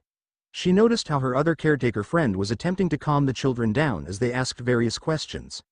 When Miss Takashi saw Kana approaching, she quickly ran up to her with a look of distraught. Kana. Oh Kana. It's Suki. She's gone missing again, and this time, we don't know any of her whereabouts. She felt herself become stiff, the blanket of anxiety suddenly becoming thicker on her. She tried to analyze the situation with any ideas that came into mind that could have happened to her little sister. Perhaps she wandered off and got lost. No, every child knew their way around the village. Also, the gate of Konoha is well protected, so if any suspicious person attempted to penetrate the area, the guards would have been alerted. Maybe Suki fell into a ditch somewhere and broke her leg. The endless possibilities only motivated her to give the command of everybody going out to search for Suki. As Kana picked up her yukata so her legs could run at a faster pace, the overwhelming feeling continued to grow inside her as if something terrible was going to occur soon, something that would change her life once again. It made her sick. Suki attempted to glance around the area as she followed the root Anbu member to their designated room. It was dark and cold, but that wasn't surprising considering how she had to follow him underground. The member tried explaining to her what this special branch of Anbu does and is only under the command of a man named Danzo. She may be young, however, she wasn't stupid. This raised her suspicions of this organization. Her loyalty belonged to the legendary Tsunade-sama after all, her second idol, after Kana. When the root member stopped, she nearly bumped into him, but luckily she didn't. He seemed very intimidating to her. Then again, most adults should be if they hid their face behind a mask their whole life. It was only until he stepped aside to reveal another man standing across the bridge they were standing on that she felt real intimidation. Half his right face was bandaged with the same amount of tufts of hair sticking out as the root member. His right arm was also hidden behind the dark robe he wore, and as he took a few steps closer, the cane that supported him caused echoes off the concrete walls. Ah, the little child of the Uzumakis. Pardon me, sir? I am Danzo Shimura, leader of the disbanded faction of Anbu, the Root Foundation. I'm sure Hiroshi here filled you in on some minor details. Yes, he nodded to the ninja, causing him to swiftly leave. Most times, Suki would glorify the concept of a shinobi disappearing within a blink of eye. She wanted to do everything they did. At the moment though, not so much. You've come here to know of your past, yes? She nodded. First things first, I would like to clarify to you that, your guardian, Kana Saito, is it? She knows of it as well as the deceased Sandame. I'm sure the Godem also contains documents of your past if she wanted to pull them out. Her eyes widened to hear of this. Kana, Her beloved sister, knew of her past and was never going to tell her of it. Perhaps she only wanted Suki to become older to confide in her, but it was only best to do so now, right? She was to become a young adult the moment she stepped into that ninja academy. Why would Kana hide this information from her? If you feel betrayal rising from deep within your stomach, that is good. Root members first should know of hatred and betrayal before discarding every unnecessary emotion. Danzo-san. Ah yes, your past. Did you know all Uzumakis have bright red hair? They lived in Uzushiogakure, the land of whirlpools. The clan was known for members having an ample amount of chakra and their skills of sealing jutsus. Unfortunately, for them, this caused their demise and that village is no more. Few survivors are now scattered across the globe to seek refuge. Your mother wasn't a smart woman though and had settled close by here in the land of fire 7 years ago. My mother? Yes. Where do you think you came from? A peapod? Anyway, your mother lived peacefully in a hidden village, but rogues, bandits, those that were envious and wanted to exterminate the last of the Uzumakis found the village and destroyed it. She protected you until her very last breath, so I've heard. Luckily it ended there after the Hokage's Anbu team sought every one of those villains out and executed them. Excuse me, Danzo-san, how do you know all of this if it was the Hokage's Anbu members that? I have my ways. Documents and information isn't hard to get for a man like me. There was silence in the air as Suki shuffled her feet around. She was getting nervous. An Anbu member brought you back here and left you at the orphanage, likewise. Those fools still hang on to some emotion and it'll be the end of them. He trailed off but cleared his throat to get back on topic. Your guardian, Kana, was it? She was going through different foster homes and thus, those parents gave her ninja training. The reports said she refused to learn anymore though, am I right? Suki nodded again. The moment you were brought into this village, I sensed something about you, so I had one of my members keep a close eye on you. After you were left at that orphanage, the Hokage completely forgot about you, but I didn't. That Kana girl saw it in you too before she completely discarded her ninja ways. A foolish act, one believe. Suki narrowed her eyes at him when he stated the last sentence, yet she didn't even know Kana had once had the opportunity to train as a shinobi. It was then that she was starting to realize that there was so little about Kana she knew. She had always thought it was because of Kana's parents' deaths that completely stopped her. But she did have some minor training before that. She sensed that you had immense chakra and knew people would come to this village after you, so she asked the Hokage to put a seal on you to suppress it. You were only 2 years of age when it happened. I doubt you remember that moment, and even if you did, they probably would have erased your memories. A seal, on me? Yes, Suki. You have potential to become a great ninja, one with an excellent amount of chakra. Your guardian obviously didn't see that potential in you and hid all the secrets away from you, didn't she? She even requested to put a block on your path to becoming a shinobi long before you were able to speak a sentence. Cruel, isn't it? Suki felt the pools of tears collect in the corner of her eyes, her vision going blurry as she frantically tried to wipe it away. Danzo was a man that emitted authority, and somehow, she felt like she shouldn't be crying in front of him. It was nerve-wracking. Child, join us. You are of the right age to begin learning the ways of the ninja. You will receive special training with me and be far ahead of students who go to the ninja academy. That sounds nice, doesn't it? I will be able to lift that seal off of you and I can teach you to control that chakra you harbor. But I will have to leave my family. You had no family from the start. Your beloved guardian wouldn't have kept secrets if she cared so much, would she? Danzo stared at the small girl who now had streams of tears down her face. The way she wiped at them gave him the indication that she didn't want to look weak to him. He suppressed a smirk. He was already influencing her. He was going to teach her his ideology. What real shinobi are made of. He walked toward her until he was right in front of her, towering over the small child. Personally, he wanted to recruit her when she turned 5, but that would have been too early for her to understand anything. Not only that, the blow of revelation of secrets would be much stronger when she is able to understand at the age of 7.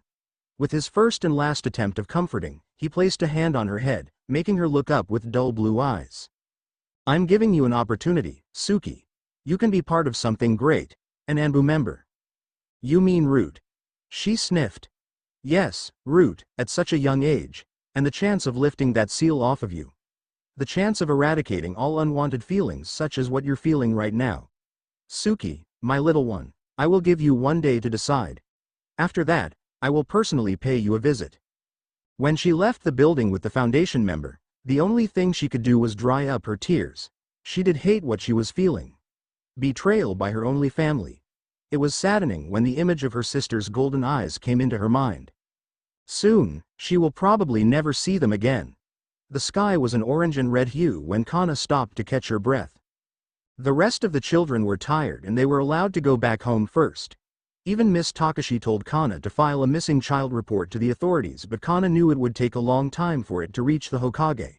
Shino, before leaving for his mission, already told her how Tsunade-sama was busy dealing with disturbing activities, so Kana figured the last thing the Hokage needed on her plate was a child missing within the village. When Kana stood straight after bending to her knees to take a breather, her eyes widened to see that she had reached the playground. What was surprising and relieving to see was that Suki was on the swings alone. She watched as the red-haired girl silently kicked the dirt below her as the swing barely swayed. Tears were blurring Kana's eyes, but at the same time, she felt the anger boiling within her chest. "Suki!" she shouted as she ran to the child. Suki glanced up to see the expression of an angry girl but with a hint of tears and relief. She looked back down at her feet when the thought of how Kana held secrets from her reminded of the betrayal. "Where have you been? You made everybody worried sick, Suki. Look at me when I'm speaking to you."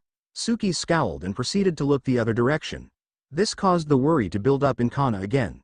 Something was off about this child. She would usually try to come up with excuses by now. Her eyes softened as she kneeled down to face Suki. The child still refused to look at her in the eye. "Suki, dear, what is wrong? Please tell me." "Why should I when you haven't even told me everything either?" Suki whispered. "What was that?" "Nothing. I don't want to talk about it. I want to go home." Kana noticed the dullness in the child's usual bright blue eyes before she hopped off the swing seat and walked ahead of her. She made her feel like as if something was her fault. But what exactly did she do? When they reached home, all the children were already seated at their dinner tables and they all turned to her when Suki made her entrance. Miss Takashi was the first to speak her outrage. "Children, eat your meal together. Today Miss Suki will not be joining you. Instead she will be seated by herself." Nobody said a word as the only response was clanking of spoons against soup bowls. Miss Takashi towered over the unbothered Suki. "Young lady, where have you been? You almost gave Kana and I a heart attack." There was no response as the red-haired girl just turned her head away. This caused the owner of the orphanage face turn bright red as Suki's hair. "You are only 7 yet you are acting like a rebellious teenager. Eat and go to your room for today. No other children will be playing with you." Kana stood at the doorframe and watched the scene.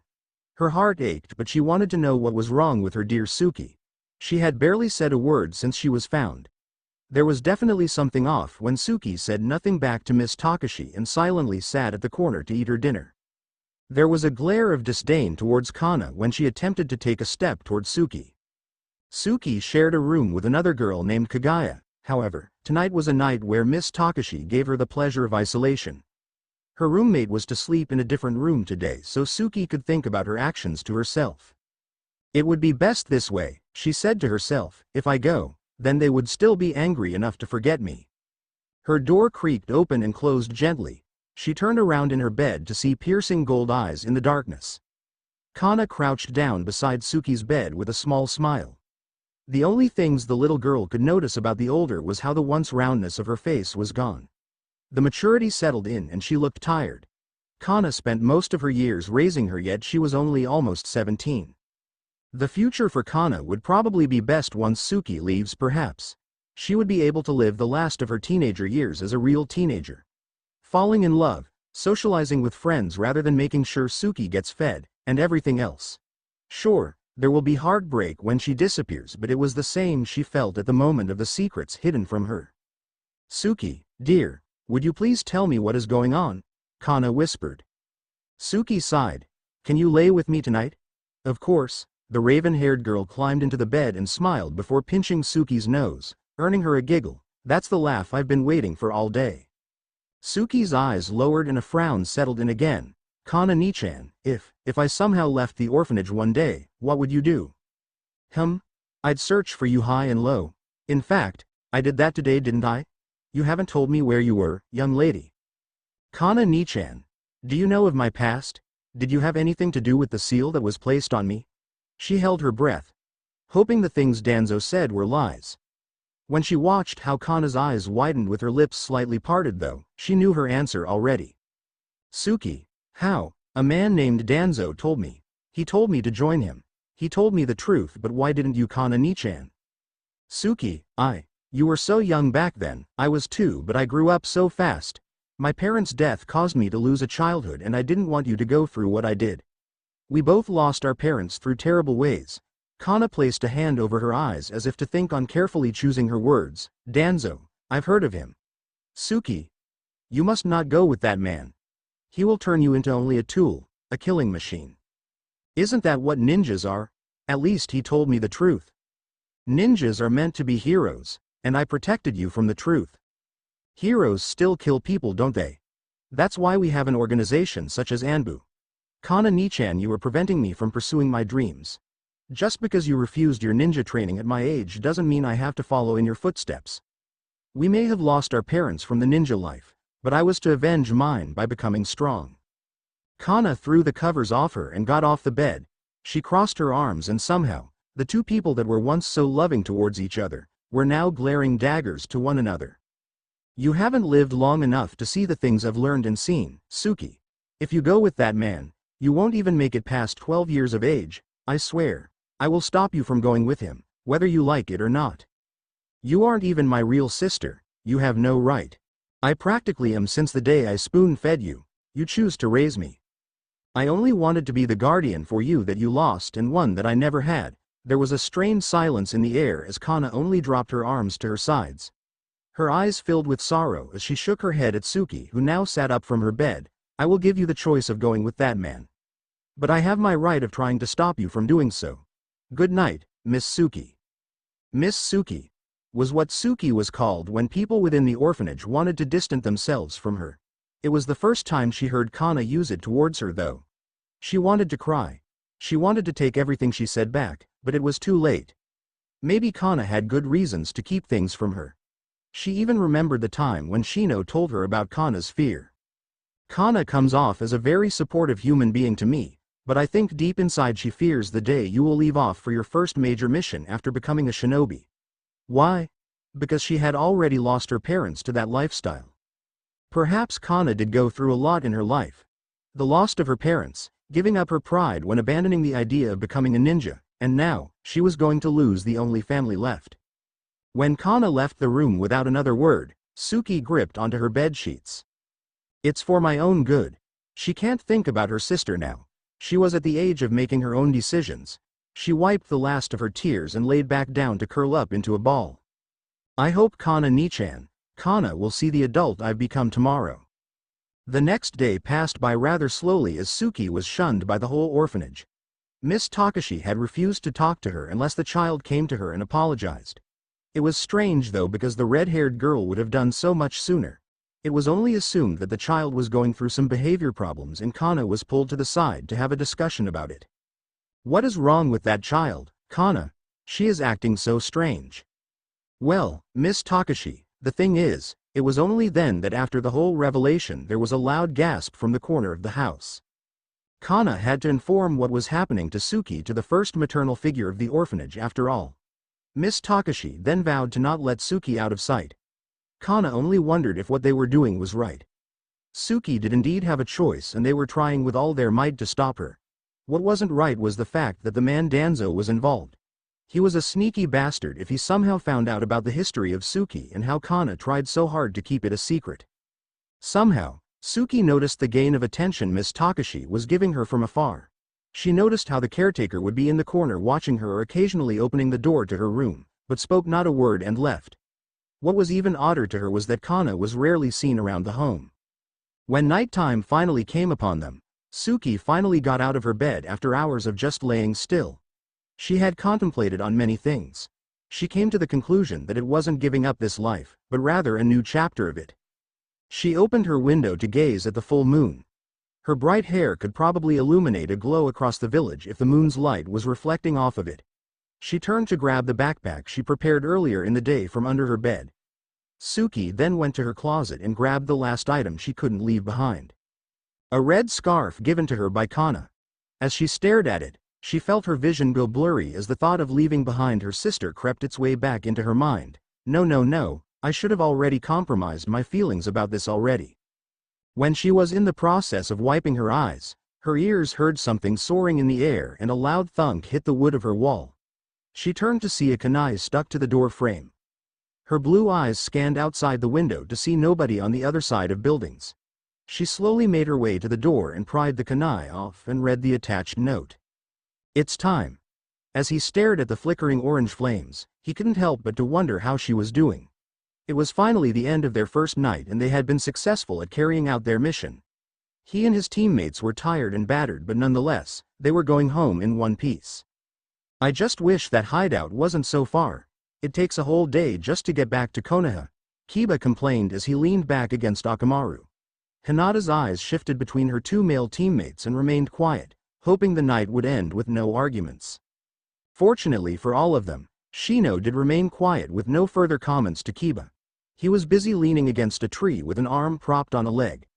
His fingers slightly danced on the cold ground beneath him as his thoughts wandered off. Is she worrying too much? He imagined her walking past the gates every so often despite him being only gone for a day, hoping he'd come back early. When he felt his beetles flutter beneath his skin as if knowing his thoughts, he barely lifted his head from his collar as if finally realizing he had been thinking about her. He shook it off and gave a low sigh. The strange feeling was definitely not going to go away and he had better get used to it. That or maybe find a way to get rid of it. It was a maybe though, not a definite decision yet. He couldn't help it though, thinking about her, that is. A slight smirk made its way to his lips, one that his teammates would never catch him doing so. She's probably doing fine. He closed his eyes when he felt his composure return once again. Suki cringed whenever she took a step and the floorboards would creak under her weight. At this late hour, everybody should be asleep, making it the perfect moment for her to take her leave. She had already figured her future leader was outside waiting for her, possibly getting impatient as well. However, she didn't want to risk causing a scene and making him wait even longer. As she finally reached the door and her hands were in the process of turning the knob, a voice interrupted her. Where do you think you're going? Her shoulders slumped and she let out a big sigh. Without even turning, she knew her guardian was sitting in the corner shadows watching her. I already told you, Kana. I'm going to leave this place. From the corner of her eye, she saw Kana step out from the darkness. It seemed like she was awake all night just for this moment. The tired eyes and the way she gripped onto her robe for protection from the cold night only made Suki want to depart from her even more. She was going to end the burden on her sister tonight. Suki didn't say a word as she quickly pulled open the door and ran out. She could hear Kana's shouts as she ran away from the orphanage. She scanned her surroundings to spot any root members nearby. Where are they? Suki, you can't just leave all of us like this. Please, don't go. The red-haired child turned her head back to see Kana still attempting to chase after her. But compared to a child who looked like she was ready for combat to a person in a nightgown, she wasn't going to get to her fast enough. Suki turned her head back in time to bump into a figure. I see you couldn't escape that wretched place without anybody noticing.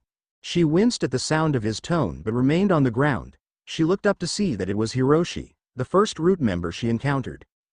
Lord Danzo cannot come get you personally as he is a busy man. However, he's waiting for you back at the base. He'll be pleased to know that you've made a wise decision, kid. I see. Get up, kid. We need to go. By the way, what do we do about her? He nodded towards Kana, who finally caught up to them. She was panting heavily but her bright eyes were contemptuously glaring at him. You won't take her away from me. That's not your decision to make, woman. Suki got up from the ground and turned to face Kana one last time. Her eyebrows knitting together as she noticed how distressed Kana looked. She could tell that the older girl was on the brink of tears as she clung so desperately on not letting her go. Suki felt the ninja place a hand on her shoulder and she glanced up to see him nod, indicating that he'll take her where she needed to be. I'm sorry, Kana. Kana Nichan. I love you. It was probably a mistake for her to say those last 3 words. It was the last thing that made Kana burst into tears and run after them before they disappeared after all. She pushed apart bushes and tree branches in hopes of finding the clearing to the foundation base. Although if not many even knew the whereabouts of the original Anbu headquarters, then her chances of finding the root hideout was close to none. She only went with her instincts and deducted that their headquarters must be hidden within Konoha's forest. It had to be. The tears that ran down her cheeks and her blurred eyes weren't going to stop her. She had to find her. She had to. She was going to bring her back no matter what. It was only until she felt her foot give away and she found herself rolling down a hill that she felt as though she failed. She had failed to protect her beloved sister. And most of all, she had failed to be strong. When they approached the gates of Konoha, Shino half expected piercing gold eyes to be waiting for him.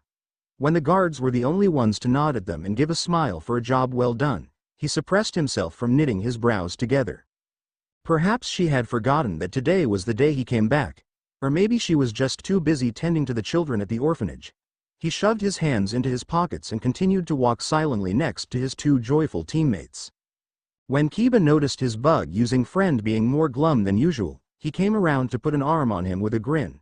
"Shall we visit a certain raven-haired beauty right this moment?" Shino glanced at his dog-loving friend while carefully making sure not to brush his arm off his shoulders harshly. However, his silence was already an obvious answer. "Do you think Kana-san will be happy to see us?" Hinata asked as she put her arms behind her back. "Of course she will be. But she'll be especially happy to see Shino, 'cause you know, she's his girlfriend and all." "She's not my girlfriend," he immediately replied. "Sure, for now. Shino, how long are you going to deny it?" "I do not understand your implications, Kiba. You are being absurd." "Is love absurd, Shino? Oh, how I wonder." Hinata raised her arms in attempt to stop the two boys' small bickering, but Shino only continued to glare at Kiba from behind his glasses as the canine boy only chuckled to himself. Kiba and Hinata never actually questioned Shino of who Kana was. Although their curiosity strengthened the day they came to visit her to give their apologies. They wondered if she only helped around Konoha's orphanage or was she actually an orphan herself. They already knew Shino wouldn't answer as he was the type of man to protect personal information, and asking Kana herself would seem unpleasantly awkward. As the orphanage came into view, they noticed the owner, Miss Takashi, had her face in her hands while she tried to explain to two officials something. When she raised her head to show them her tear-streaked face, she gasped and pushed an officer out of her way to run up to Team 8. The officer only shrugged at the other but followed her. "Shino-kun. Thank goodness you are back. It's horrible, oh my." She began to burst into sobs again and a hand grabbed onto Shino's sleeve. His tall stature stared down at the old woman in confusion as he placed a hand on her shoulder. "What has happened, Miss Takashi? Please calm down, I do not understand you." "Oi, Team 8.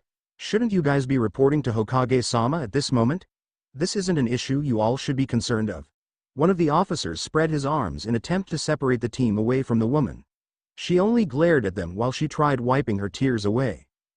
Kiba and Hinata were torn between staying back and leaving, but they knew they couldn't go against the officials. Shino, however, hesitated to take another step away as he searched for an answer from Miss Takashi. Before she was led away and back to the orphanage, she glanced back to finally say, "Kana is missing." That was all it took for him to jump away from his team. Explanations will come later. Finding her was suddenly his top priority. He couldn't feel the tiredness from just coming back from his mission yet as he flicked his wrist to send out a group of beetles from under his sleeves. Kana always came off as a responsible and rational woman to him, so for her to go missing was obviously a big sign that she was in big trouble. He had to find her. This was definitely something he should be concerned of.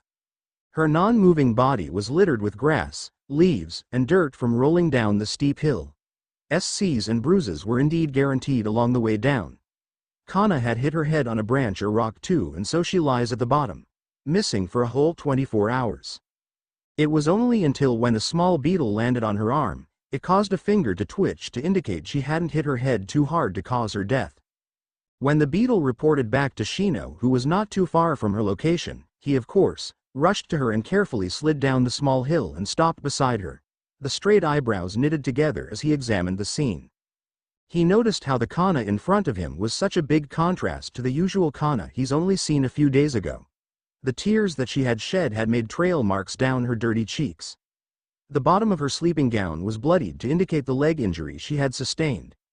Whatever made her to even wander into the forest at what he assumed to be at night time must have been a serious reason for her to end up like this. He had to admit, he was devastated at the image before him. His arms carefully slid under her light body and lifted her up. Shino made sure to gently have her head position against his chest. He then glanced up to see a few sturdy branches he could jump onto and a clearing in the forest above so he could easily get back to the village quickly. He gripped onto her a bit tighter when he heard a low sigh come from her lips. As he bent his legs to take off, the only question he could ask was, "What happened, Kana?" She knew that if she opened her eyes, the blackness wouldn't be there to shield her from all the anguish she went through. If she opened her eyes, she would face reality. The heart that ached along with the anxiety that ran through her veins caused her to be paralyzed. Perhaps it was best if she just lay at the bottom of the hill and rot away. After all, she couldn't even do anything for Suki, so what can she do for herself? She felt the stinging pain down her leg and the throbbing jabs on the back of her head. She felt her skin freezing over from the overnight chill. And most importantly, she felt lost. Her ears perked when she heard a slight buzzing noise, and when the insect responsible for the sound landed on her arm, the muscles of her fingers automatically twitched from the foreign touch. But when she felt it leave her arm, she only continued to lay there, hopefully letting herself lose conscious. When she heard more noises and the crunching of leaves next to her though, it was as if she had memorized his presence. His aura immediately told her who it was. Unfortunately, she was too weak to say his name and too tired to even want to open her eyes for him. She felt the uncomfortable vibe from him as she knew he was analyzing the situation. It was always what he did after all. When she felt his arms lift her up from the ground and him gently letting her head roll onto his chest, it was a sudden feeling of comfort. She wanted to cry in his arms. She wanted to grip onto his jacket and bury her head into his chest right there and then. The strong arms that held her tightly close to him provided her a sense of security. He somehow found her after coming back from his mission too. It was unexpected, and if it wasn't for the current situation she was in, she could possibly admit that she wanted to stay like this. Be in his arms forever. She let a sigh slip out her lips from the thought, and she felt him hold her even closer. The smell of fresh grass and honey invaded her senses despite knowing he probably just came back from his mission too. As Kana felt him lift off into the air, he asked a question, more to himself, that she wasn't too eager to answer. Excuse me, Tsunade-sama. Besides reporting to you of our mission, we would like to discuss of something else. Hinata held her hands behind her back next to Kiba as they faced their Hokage. The busty woman looked up with a curious look and set down her pen to place her chin on her laced hands. Yes. What is it? We recently got to know a girl named Kana, Kiba began. From there, he described in much detail as he could from what Konoha Orphanage's caretaker could give information about. Miss Takashi desperately wanted the remaining Team 8 members to know the past of Kana and Suki and reported to the Hokage. It was astonishing to Kiba and Hinata to hear, but when the name, Danzo, was brought into this, outcomes don't turn out too good. As if on cue, Shino knocked on the door and allowed himself in with a small bow. Tsunade-sama, I apologize for being late. It isn't like you for being so, Shino. But from what I've heard from these two, I know of the current situation. What? He turned to his teammates who had serious faces on. Tsunade stood up and sighed before asking, have you taken the girl to the hospital? When he nodded, she continued, all right. I remember reading the documents of Suki Uzumaki and her relations to Kana Saito, and even with the third when I became Hokage. Shino couldn't believe the complicated past of Kana and Suki from Tsunade. And thanks to the newest information from Kiba and Hinata, the young red-haired girl that twice attempted to annoy him to no avail was gone. It all made sense now. Why Kana ended up in the forest. She was trying to stop her sister from leaving her. He couldn't imagine the emotions she was going through as he wasn't experienced in the emotional department. But when the image of her despairing constitution flashed through his mind, he felt a burst of anxiety through his body, causing his beetles to skitter uncomfortably. The room was quiet, and as if Tsunade knew about the developing relationship between Shino and Kana, she attempted to analyze his feature. She wasn't an expert on this as Shizune was, and especially when the boy was covered head to toe. However, she could still notice how he was looking down more than usual, as if in deep thought. His eyebrows that slanted into an angry look were doing so longer than usual as he concentrated on his thoughts. She walked up to him, causing him to look up and reflect her image off his dark glasses. Shall we go see her condition? It's best that you let her stay at your household, Shino-kun? Shino flinched at Miss Takashi's suggestion. When he had finally arrived with his team along with the Hokage to see Kana, they found out that the middle-aged caretaker had already beaten them to it. They were just watching the calm-breathing body of the raven-haired girl on the hospital bed when Miss Takashi had finally broken the silence. Shino shifted his gaze towards Kana's caretaker before speaking, and, "Why do you say that?" "The orphanage will only cause her more stress. Not only that, she needs to get away from the place that she grew up with Suki. She needs a distraction. When she wakes up, it's possible that nothing could get her back. She already lost her parents." Miss Takashi sniffed a little before leaning over from her chair and grabbing Kana's sleeping hand. "She likes you, Shino. You don't see the way she shines when she comes home after meeting you on certain days. That doesn't justify anything. I'm afraid my clan does not allow outsiders to live within our compound. Kana may be a friend, but I can't help her at such a request." He stuffed his hands into his pockets to ease the uncomfortable feeling of what he just said. The whole room seemed to be watching him as he hid behind his collar. Miss Takashi sighed and only looked back at the pale face of Kana. Kiba and Hinata remained quiet behind Shino. However, Tsunade cleared her throat and finally proceeded to speak after the small conversation. "Perhaps this woman is right, Shino. I don't know the details, but it is our duty as a Konoha shinobi to help our citizens. I apologize, Hokage-sama, but that is strange of you to say. You know how my clan is. Then make changes, Shino. I normally wouldn't abide to this either, but we all rarely know about you. If what Takashi-san says is true, perhaps Kana-chan can reveal to us your true character too. All I am hearing is that this is just all an experiment to you." A small smirk made its way to the busty blonde's lips as she crossed her arms. "Change is good, no? I would have to disagree. Why? Because I doubt any of you have ever seen me any more different than I was 3 years ago. I've only recently become educated on what friendship is after all." "Oh, but you totally just ditched us and scrambled to find Kana when you heard she was missing, Shino." Kiba interrupted and snickered, but only earning him a death glare behind dark glasses. "Well, case closed. I will inform your father, Shino. Shibi-san should be delighted, hey. But this isn't just about fun and games, Shino. I will have to do research on what Danzo wants with Suki Uzumaki and what I can do to prevent any devious plans he has. Excuse me." Tsunade gave a small nod and left the room. Shino still only continued to stand still in his position as he contemplated on what just happened. "Kana." The voice of Miss Takashi broke his thoughts and he and his teammates immediately directed their attention to the waking Kana. Her golden eyes stared past them without any glimmer. That's when she gripped onto the bedsheets and the tears became a waterfall. Shino. Shino Aburame. It was a rather strange feeling for him to want to reach out and grab her hand. It never happened, of course. He could only watch her cry while he strained himself to keep a straight face. "She won't eat her food or move from her spot, what shall we do?" The maids of the Aburame compound bowed down to Shibi as they reported the guest's condition. Shibi, the head of the Aburame clan, had attempted to have the maids tend to Kana, thinking they were the least strange looking out of the rest of the clan. He only gave a nod to the maids and that was enough for them to know that they were dismissed. His facial features typically expressed anger unintentionally as he stood there thinking. Why did he accept such a request for a stubborn girl? Even if it was the Hokage making this request, he couldn't understand what kind of friendship developed between this girl and his son to have her staying inside their complex. But as a shinobi of Konoha and with the Aburame pride on his back, he must not stain his reputation and fail to demonstrate that the Aburames can be normal people as well, even if it's just a little bit. Shibi walked down the hallways silently and turned the corner to head toward the guest rooms. As he approached it, he noticed his son standing there awkwardly and staring at the closed shoji doors. An eyebrow slightly rose as he came near Shino. "Is something the matter, Shino?" Shino turned his head to stare back into the dark goggles his father had on. Before he could speak though, his father decided to start the conversation first. "What is she to you?"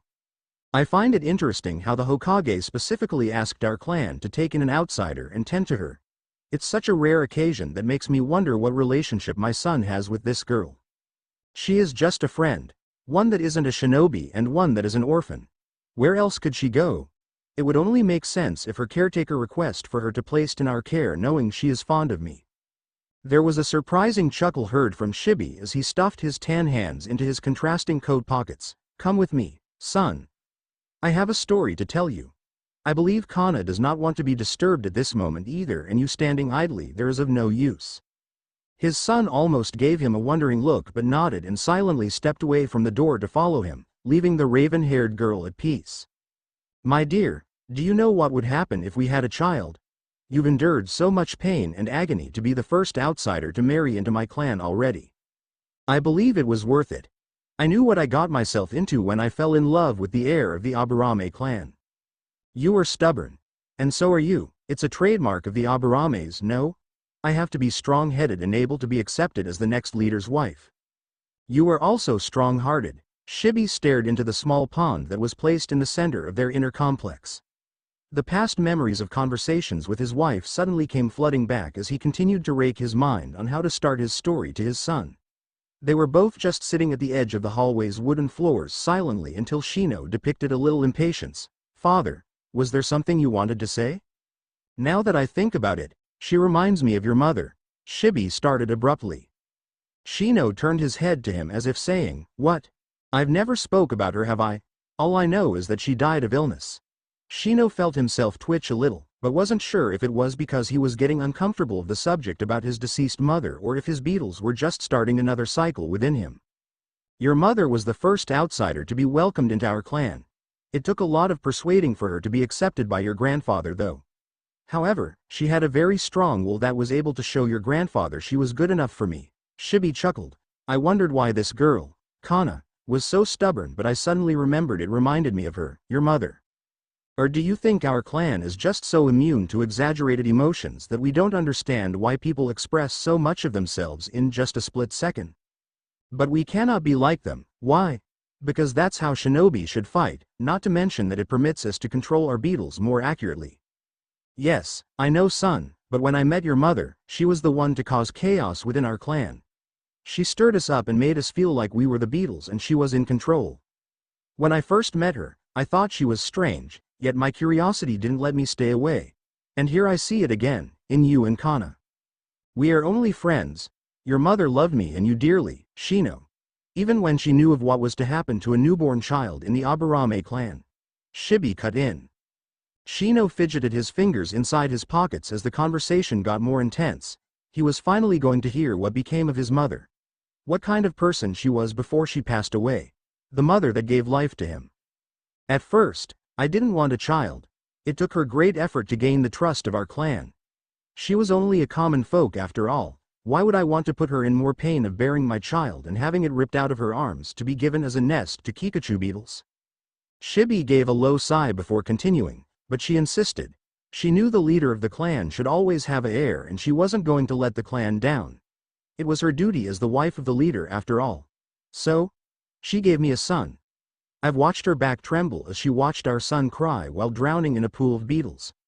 I've watched her spend all her energy tending to the infant son after becoming a bloody nest. And never once did she shed a tear. She was happy. She loved her son and wanted to watch him grow up as the next leader. She thanked me for giving the life she always wanted. I was still so surprised that the woman I fell in love with outside the clan had a stronger heart than most shinobis. Then you must have been happy. I was. Until the energy she had depleted. She fell ill, and before she passed, she only wished for us to be happy. She was proud of me for being the father she wanted me to be for you. The only thing she wanted for you to do was grow up and find the happiness she found. She died with the only regret of not being strong enough to watch you grow. Shino let himself lean against the wooden pole behind him as he contemplated on what his father was telling him. He sort of wished he knew the woman that gave birth to him. She seemed like a wonderful person. Maybe that's why his father was always seen as more relaxed and lenient compared to the rest of the clan. That girl, Kana, is a lot like your mother from what I heard. You can cherish your friendship, Shino. But I remind you of this, I couldn't stop myself from staying away from your mother either. Shibi stood up and nodded to his son before turning with a slight smile on his lips that his son couldn't see. Father. Shibi stopped in his tracks before walking away from his son. Are you angry at yourself? For not being able to do anything for mother? Sometimes I think about it, but I don't think she would have wanted me to think like that. Besides, she left me with a son I can be proud of. And that's all that matters now. Out of all people, why did you fall in love with me? I'm a living host for beetles and I can barely convey my thoughts properly to you. You just did right now, didn't you? That didn't answer my question. Well, Shibi, I don't love you for your beetles. I love you for you. I may get frustrated on your lack of reaction to things sometimes, but I know when I need you, you'll always be there for me.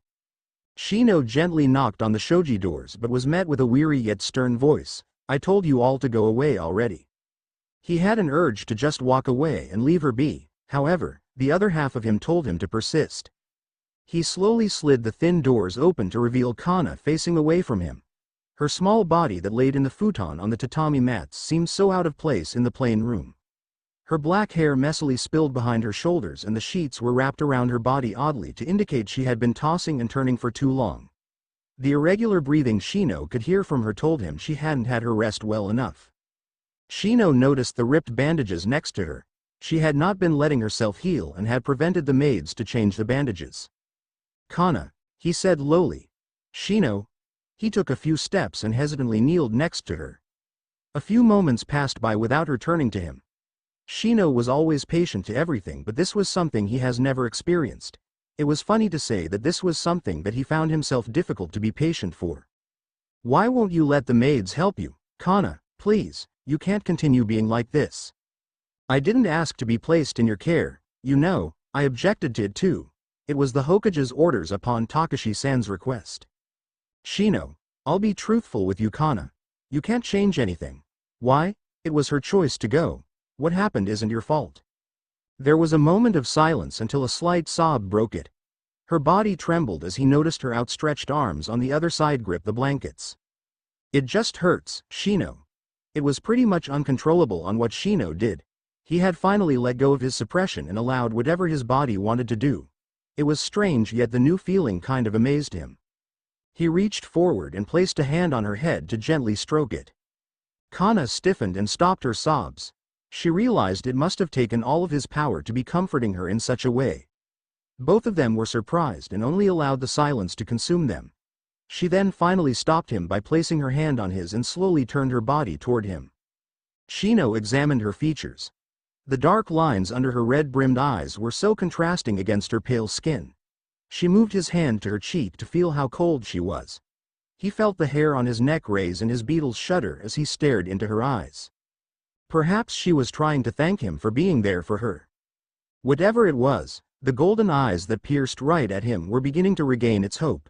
It made him feel anxious, however. The beetles that shared his emotions were excited. Maybe this is what his father felt when he met his mother. A month had passed by and Kana was recovering well and stable. She was now able to walk casually with the aid of crutches and the bruises and cuts have healed. However, she still remained most of her time in her guest room within the Aburame compound. Whether it was because she was still grieving over her loss or the unfamiliarity of the environment, she was rarely seen touring during the day. One night, the raven-haired girl stepped out of her room and peered around to be grateful that the Aburames have a set curfew of 10 o'clock. She figured that as human insect nests, other than their body, they must let their weapons rest. She made sure her footsteps were as graceful as possible as she limped through the wooden hallways, taking notice how extremely normal the compound was. There were no mountains of Kikachu beetle nests anywhere, but then again, she doesn't exactly know where they evolved from or where their natural habitat was before being implanted into a human host either. As Kana made the corner, she came to the training grounds of the Aburame compound. It was filled with wooden poles with hay tied to them. On another side, there were walls with wood targets for shuriken and kunai throwing practice. She's been here before. In the past 2 weeks, she had dragged herself with her crutches here every night to train. She was remembering what she was taught years ago and it was practically the only thing she was good at before she gave everything up. Kana's orient eyes stared at the wooden pole before shifting her weight on her crutches. She raised her free arm, straightened her hands, and began. For a woman that was only wearing a light green sleeping yukata and with the support of crutches for the healing ankle, she was making dents on that wood. Ever since that night of him surprising himself of comforting her, he was grateful that they hadn't come into contact for a while. Perhaps he was avoiding any indication of visiting her with getting his team missions or just off doing daily activities of a normal shinobi. He gave a low sigh while putting on his hantan before stepping out into the chilly night.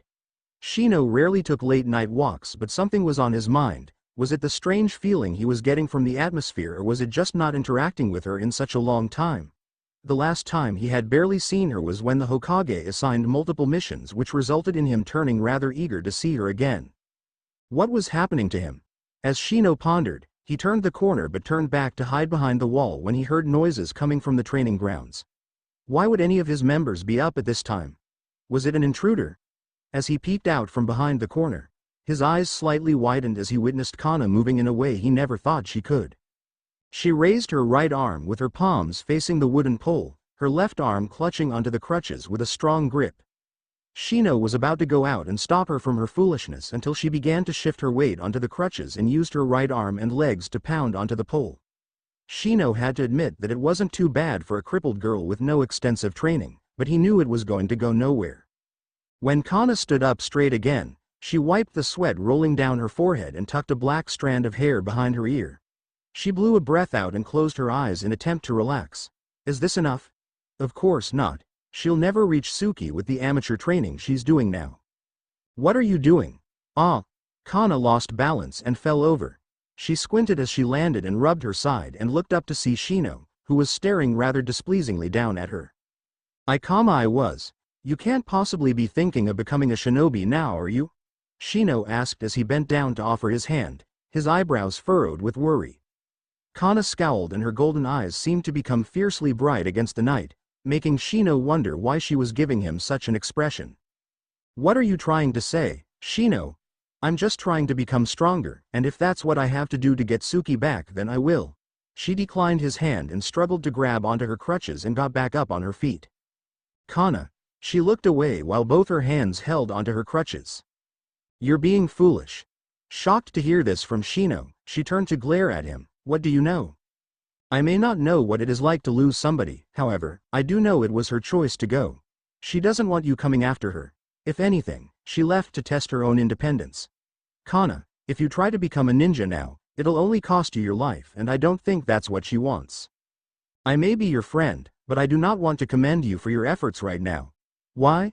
Because you are only straining yourself physically and mentally for something out of your control. But Shino, I can't. Even when it's been over a month, it just hurts. Shino blinked behind his glasses as he watched her look down at the ground. He kept telling himself that this wasn't normal. This was stranger than what villagers outside the Aburame compound see his clan as. The voice of his father echoed in his head, saying, "You two remind me of your mother and I." Will he fight these unnecessary feelings again? The real question is, are these feelings really unnecessary? This time, he decided to push the annoying questions to the back of his head and got closer to her to lean down. Kana looked up and found herself face to face with him, only about 3 inches away. Shino? She felt her cheeks picking up heat while wondering why he got so close. Shino could almost feel the heat of her embarrassment contrasting with the cool night, but he only opened his mouth to say, "Time heals, Kana. You better get to sleep. We're stepping outside the compound tomorrow morning for your sake." Shino pulled back and walked a few steps away. He got uncomfortable. The way her face became beet red and her wide eyes captivated him, and he was afraid. Afraid that if he did anything more, she'll finally realize how creepy he was and avoid him, just like most people did. Kana blinked and stared at his back for a moment before putting her hands to her cheeks. They were still warm and she gave a silent sigh, happy that he didn't get any closer. She felt her heart attempting to hammer its way out of her chest and took another breath to calm herself down. Just what was Shino trying to do? It can't be that he did it on purpose, right? He might as well be oblivious to such things as she was. But surely he knew what he was doing to her, right? The questions weren't to be answered now as she realized what her main question should be. Where are we going tomorrow? You haven't been outside for over a month. Perhaps tomorrow will be refreshing to your senses. She smiled as she followed him back to the main house. Kana could most likely say she liked him more now. Kana strived to follow behind Shino when they were strolling through the streets of Konohagakure. Today she was finally allowed to practice walking without her crutches. She would have gotten off the wooden stick earlier if it wasn't for the Aburame maids pestering her not to though. Kana winced and stopped following after the bug user to shift her weight to her good leg. He was rather walking too fast of a pace for her to keep up, and she hated how she was probably just a burden at the moment. What's wrong? She looked up but glanced away to hide her embarrassment from him. Shino was too deep in thought of wondering how he'll spend the day with Kana casually just like the past. When he noticed that she wasn't actually by his side like usual, he promised his beetles they can suck a little bit more chakra during their next mission as punishment for his obliviousness. Shino turned and found her a few feet behind, panting. He backtracked to her to ask her if she was all right. Yet to her, it seemed like he was irritated on the way he asked, but no reply was given. Shino watched her straighten herself out before smiling wearily to say, "It's nothing. It's just a little hot today, that's all.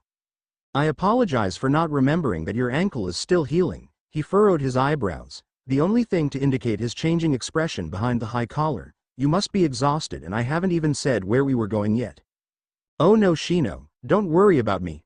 During her mid-sentence, he turned to the side and awkwardly held out the crook of his arm, as if offering to be her crutch instead. Kana stared at him for a moment before a grin slowly spread across her lips. Is the great Shino finally going to be a gentleman now? "Well, I only hope to be some sort of assistance, but if you do not need it, then we can continue our walk." Before he could retract, she hooked her arm with his with a small giggle. "You sound too serious. Lighten up, will you?"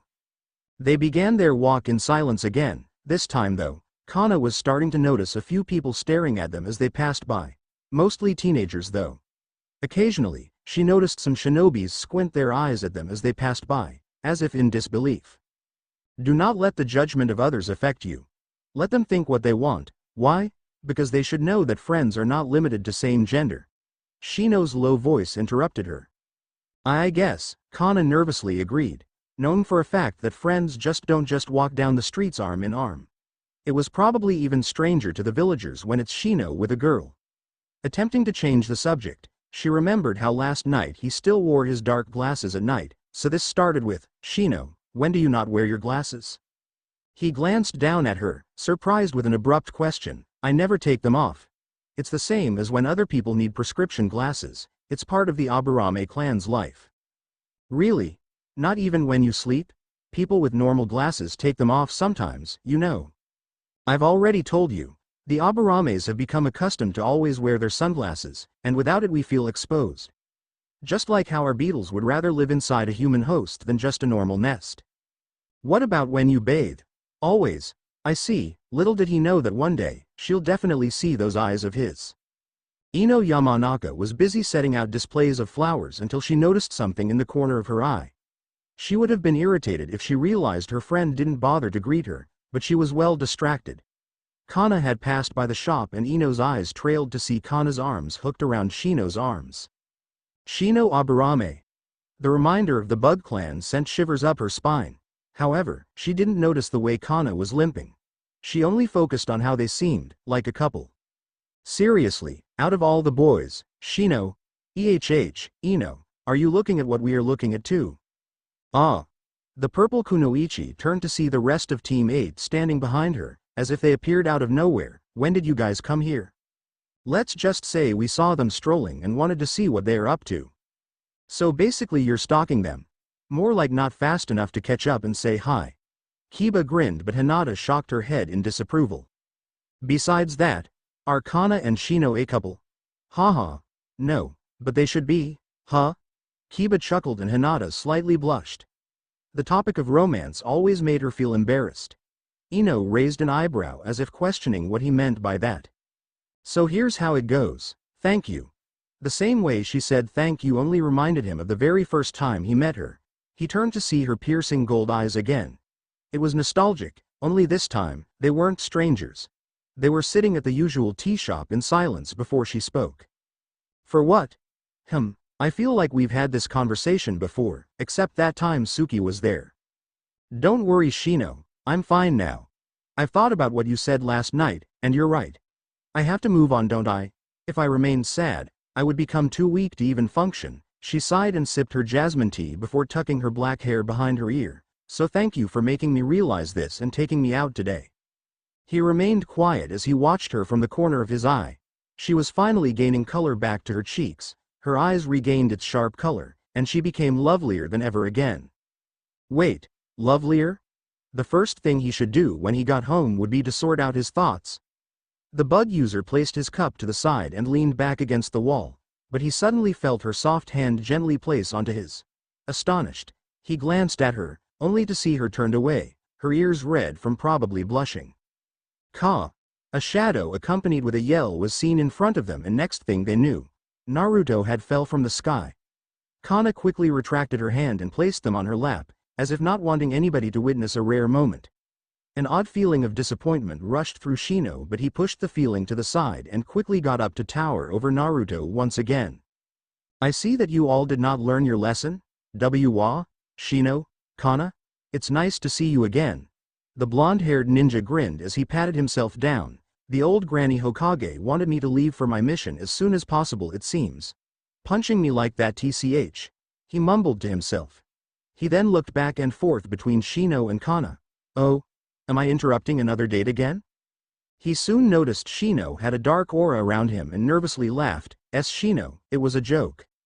I've warned all of you about the importance of privacy. Why? Because this will happen. Shino raised an arm and out came his Kikachu beetles. This made Naruto sprint for his life, but the beetles also hovered around the nearby bushes. Out came Kiba, Hinata, and Ino. Kana gasped, Ino. We'll talk later, bye. And off they ran from the irritated beetles, but not nearly as irritated as Shino. He walked back to her with what seemed to be a bad mood. Oh, Shino Aburame knows how to get annoyed. Sometimes. She let out a laugh. You're really something else. You're laughing again. Kana looked at him and smiled. Yes, because apparently you have a knack for that too, don't you? A red-haired child knelt over the cold metal floors, panting for her life with sweat rolling down her face. She was exhausted, but verbally saying so would only achieve herself a lecture about how weak she was. She only wanted to strive for praise, and at the moment, she knew she still had a long way to go. Get back up and do that routine once more. Yes. By the end of this month, I believe you can finally carry out your first task. It'll be kind of like an initiation to this organization. Yes, Lord Danzo. But winter melons are so bland, how can you possibly eat that? You simply chew and swallow. Shino, I know you're known to be quite the stoic man, but isn't there anything else you like to do? You know, besides finding new species of insects. It's less of a hobby and more of a necessity to life. Kana rolled her eyes but let out a chuckle. She found it amusing that Shino was taking the casual conversation so seriously while they were strolling around the massive compound the Aburames lived in.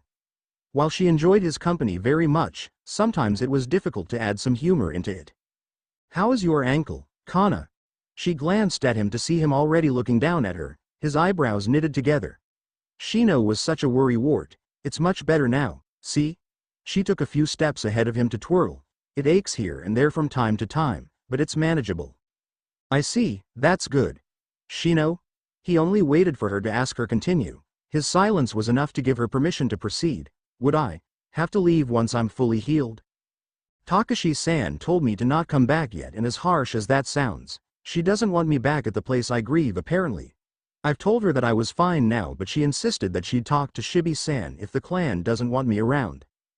Do you actually think we are heartless people? No, but I've become a burden. Shino sighed behind his collar, then took another step closer to her, leaning down again to become face to face.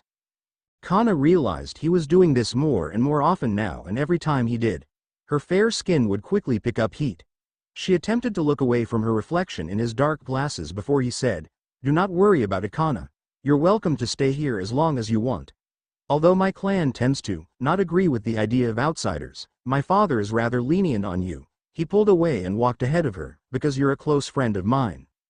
Why does he always do that?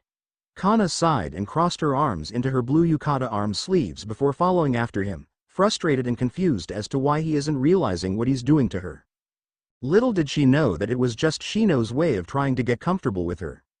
There had been some disturbances lately regarding the Akatsuki, according to Hokage-sama. Shibi stuffed his hands into his coat pockets as he looked at his second-in-command, Tomo. Tomo used a bent finger to adjust his sunglasses before speaking. That is correct. Another member has recently passed away due to the occurrences. I fear something big will happen soon, and to lose any more of our clan members would be unacceptable. Perhaps there is something we can do. We cannot prepare for something we can't predict. Besides, I believe my clan is getting stronger every day without the need of any input. Our members are full of wonders after all. Tomo glanced at his clan leader and suppressed a sigh. Whenever Shibi had the last word, it was final. But perhaps he was right, there was nothing else they could do but to wait and see what the future would bring them. Tomo only nodded slightly as a sign of respect to agreeing with Shibi. As he pulled out his hand from his own pockets, he noticed that two of his beetles, a male and female, were busy mating on his wrist. A certain thought came up as he put his hand back into his pocket, as if indicating his beetles needed privacy. I have something I want to address with you. Shibi turned to his company to let him know he was listening. It's about your son, and that girl. Ah, Kana. She's something else, isn't she? Yes, something else, but that is not the point. Is this about me allowing her to stay within our clan's walls? No, we Abarames are not as hostile as people think us to be. It's just your son. I've noticed his behavior is quite odd whenever he's around her. It's obvious, isn't it? It's one thing to be friends, but when your son comes to age, he is expected by the clan to wed whomever we accept. I understand he is your son, but the whole clan's opinion matters as well. Tomo, I am glad you are concerned with the future heir's affairs, but I hope you remember the struggles I went through to be with my past wife. If the clan sees how happy he is in the future, then I am sure they are willing to accept whoever he chooses to be by his side. Do you not agree? I suppose so. I just never thought Shino-san too. The Aburame clan was never considered normal anyway. Have you ever thought about what your future would look like? Kana leaned back while her arms supported her. The two were sitting at the usual spot that had the view of the inner compound pond. Shino only folded his arms before replying, I never really gave it much thought, especially when most of my future depends on my clan. Your clan? Most clans determine the next heir's future. Then what do you think is in store for you? He slightly shrugged and glanced at her to see her golden eyes piercing through him. A part of him didn't want to say it, but honesty was always part of his nature. In our clan, there is no such thing as individualism. To be accepted by the clan as the next heir, they will opinionate on what they expect of me. Okay, that ranges from leadership skills to marriage. Marriage, her eyes widened a little. She didn't know whether she should be more surprised at the fact that Shino was practically saying he had to be with whoever his clan expected him to be with, or on how he had brought up the subject himself. The boy was full of wonders. Yes, it's not necessarily arranged, but I believe my clan wants and knows the best for their leader. That doesn't make any sense, Kana calmly said while straightening her posture again. She folded her hands on her lap while she focused her gaze on a small weed growing in the grass. She seemed to be in a daze as she continues. You say your clan wants and knows the best for you, but do you agree with them? I just don't understand. What your clan wants and what you want is different, isn't it? They don't know your feelings and thoughts. You want to fulfill your promises to your family, yet you are lying to yourself. And I will repeat myself on saying there is no individualism. It doesn't necessarily mean you are being selfish, Shino. Doesn't it matter more to your clan that you are happy? Perhaps they create a path for you to follow because they believe you don't have one yet. That's why you show them that you do have one before becoming heir. Isn't that what independency in a leader is? No, I'm sorry. Forget what I said. I don't know what I am talking about. I am in no position to talk about how a clan should work and so on. Kana, I just think you should be with somebody you chose to be with for the rest of your life. They are going to be your partner for love and support. I just don't see that in a relationship that is thrown together. Kana abruptly got up and nervously pushed her hair behind her ears. She felt the warmth creep to her cheeks as Shino only silently stared at her with his black reflective glasses. She felt so embarrassed to blurt such absurdity to his clan that even villagers know so little about.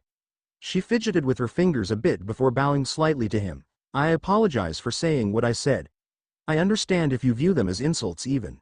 But I do believe in what I said. Excuse me. She turned her heels and quickly left before Shino could protest. He sat there for a good minute to contemplate on what she had said. Not knowing the emotion he felt was surprise or frustration. His clan was important to him indeed. But the emotions and opinions of the golden-eyed girl was even more important. It was quite obvious to Shino that Kana was avoiding him. Every corner he made, he would catch a glimpse of black hair quickly turning the opposite corner. Sometimes he would overhear her in the main house helping the housekeepers, but as soon as he would enter, the housekeepers would inform him that she left in a hurry in the opposite exit. It wasn't like he was mad for what she said to him that day. He actually thought about it. He wanted to tell her she was probably right and that he agreed. The bug user sighed as he strolled through the halls of the compound, feeling a little lonely now that he has become accustomed to having a companion to talk to that actually listened to him compared to his teammates sometimes. Companion, huh? He mumbled. Shino. He looked up and pushed his glasses up with his index finger before addressing the head clan leader. Good afternoon, father. Shibi Aburame stood in front of his son with a pregnant silence. He noticed how Shino wasn't himself today. Interestingly as that seems, he seemed a bit off. He took a step toward his son to stand by his side before saying, "Take a walk with me." "As you wish. She apologized to me the other day." Shino slightly glanced at his father as they walked, indicating his surprise. The lack of response allowed his father to explain on. "It was something about an outburst against your future decisions in the clan. Kana was very insistent on apologizing to me for disrespecting the whole clan. Such a peculiar girl. She can be very adamant with whatever she needs to do," Shino simply replied. "Do you agree though? I am in no position to state my opinions. Why? Because we work as a clan and not as an individual." "Yes, but you forget that each person can change their own path. We work as a team, just like our Kikachu beetles, but you forget that each one has its own instincts." Shibi nodded while forcing them to slow down their walking pace. "Then is it safe to say that I agree with her? Son, you will one day take my position as the clan leader. As of now your decisions are your own." If Shino was not so focused on his own thoughts he would have caught one of the rarest instances of his father smiling. "You better go find her, Shino. She wants to leave after stating she was too embarrassed to face you and is a burden. I insisted that she stayed here for her safety, but you're right, she is very adamant." Shino only silently nodded and walked ahead, fixing his high collar to cover half his face. He froze when he heard his father say, "We are the one species blessed enough to have need one mate. Don't let go of what you found, Shino." By the time he turned, he only saw his father transforming into small specks of black fluttering into the breeze. Shino understood insect language, but what exactly did that mean? Kana shoved a strand of black hair away from her face as she folded her clothing to pack away. It was better this way. It was better for her to finally head back to the orphanage she called home. She was not only rude to the leader's son of the clan, but she just didn't belong here. She was just a meddling outsider. Although there were times when the housekeepers were grateful for her helping them with small tasks around the compound, she still felt the judging eyes behind the dark sunglasses and goggles of the actual clan members. The maids took a liking to her surprisingly. Maybe it was because she was getting too comfortable speaking to the clan leader and his son. Well, at this point it didn't matter anymore. As she stood up to nod at what she managed to organize into her small suitcase, something sharp sliced through the paper shogi doors and hit the wood wall in front of her. Her eyes went wide as she stared at the kunai lodged into the wood, and her hands went to her face to feel a thin line of blood had been made. When she turned, her heart jumped, telling her to leap to the side as another kunai went straight for her again. The door was then kicked down and it barely missed her body. Kana held her head up from the ground, and when the person standing in front of her reflected off her golden eyes, tears began to pool at the corners. "Suki," she whispered. The red-haired child had grown taller since the last time Kana saw her. If she had to guess, her real birthday probably had recently passed and the Uzumaki child was now 8 years old, yet her once blue eyes were dim. It was as if she had seen things meant for an adult, and it hurt Kana to see what she had become in such a short amount of time. The child pulled out a small dagger and took her stance, ready to come forward to the raven-haired girl. Why are you doing this?" No expression displayed on Suki's face as she advanced toward Kana. Kana quickly got up and glanced at the lodged kunai in the wall. She grabbed and pulled, taking her own stance, her eyebrows furrowed with tears running down her cheeks. "I see you didn't completely forget your ninja ways. Certain things just can't be forgotten, just like the memories we've shared. Well, it will be easy for me to forget once you're gone." Kana was pushed to the wall as she had managed to block Suki's attack. The red-haired child was still much shorter than her, so Kana was holding her kunai against Suki's away from her stomach. Suki pulled back when Kana kicked her but dodged the arm with the kunai. "I guess have no choice but to fight you." as if you'll survive with just basic knowledge on how to hold a kunai. Kana gritted her teeth. In her head, she knew Suki was absolutely right. She had no chance of living if she didn't find a way around her to escape. Before she could reciprocate though, Suki kicked her legs out and she was staring into the eyes of her once young sister. Kana realized something though. As Suki brought down the kunai, Kana waited for impact, but it never came.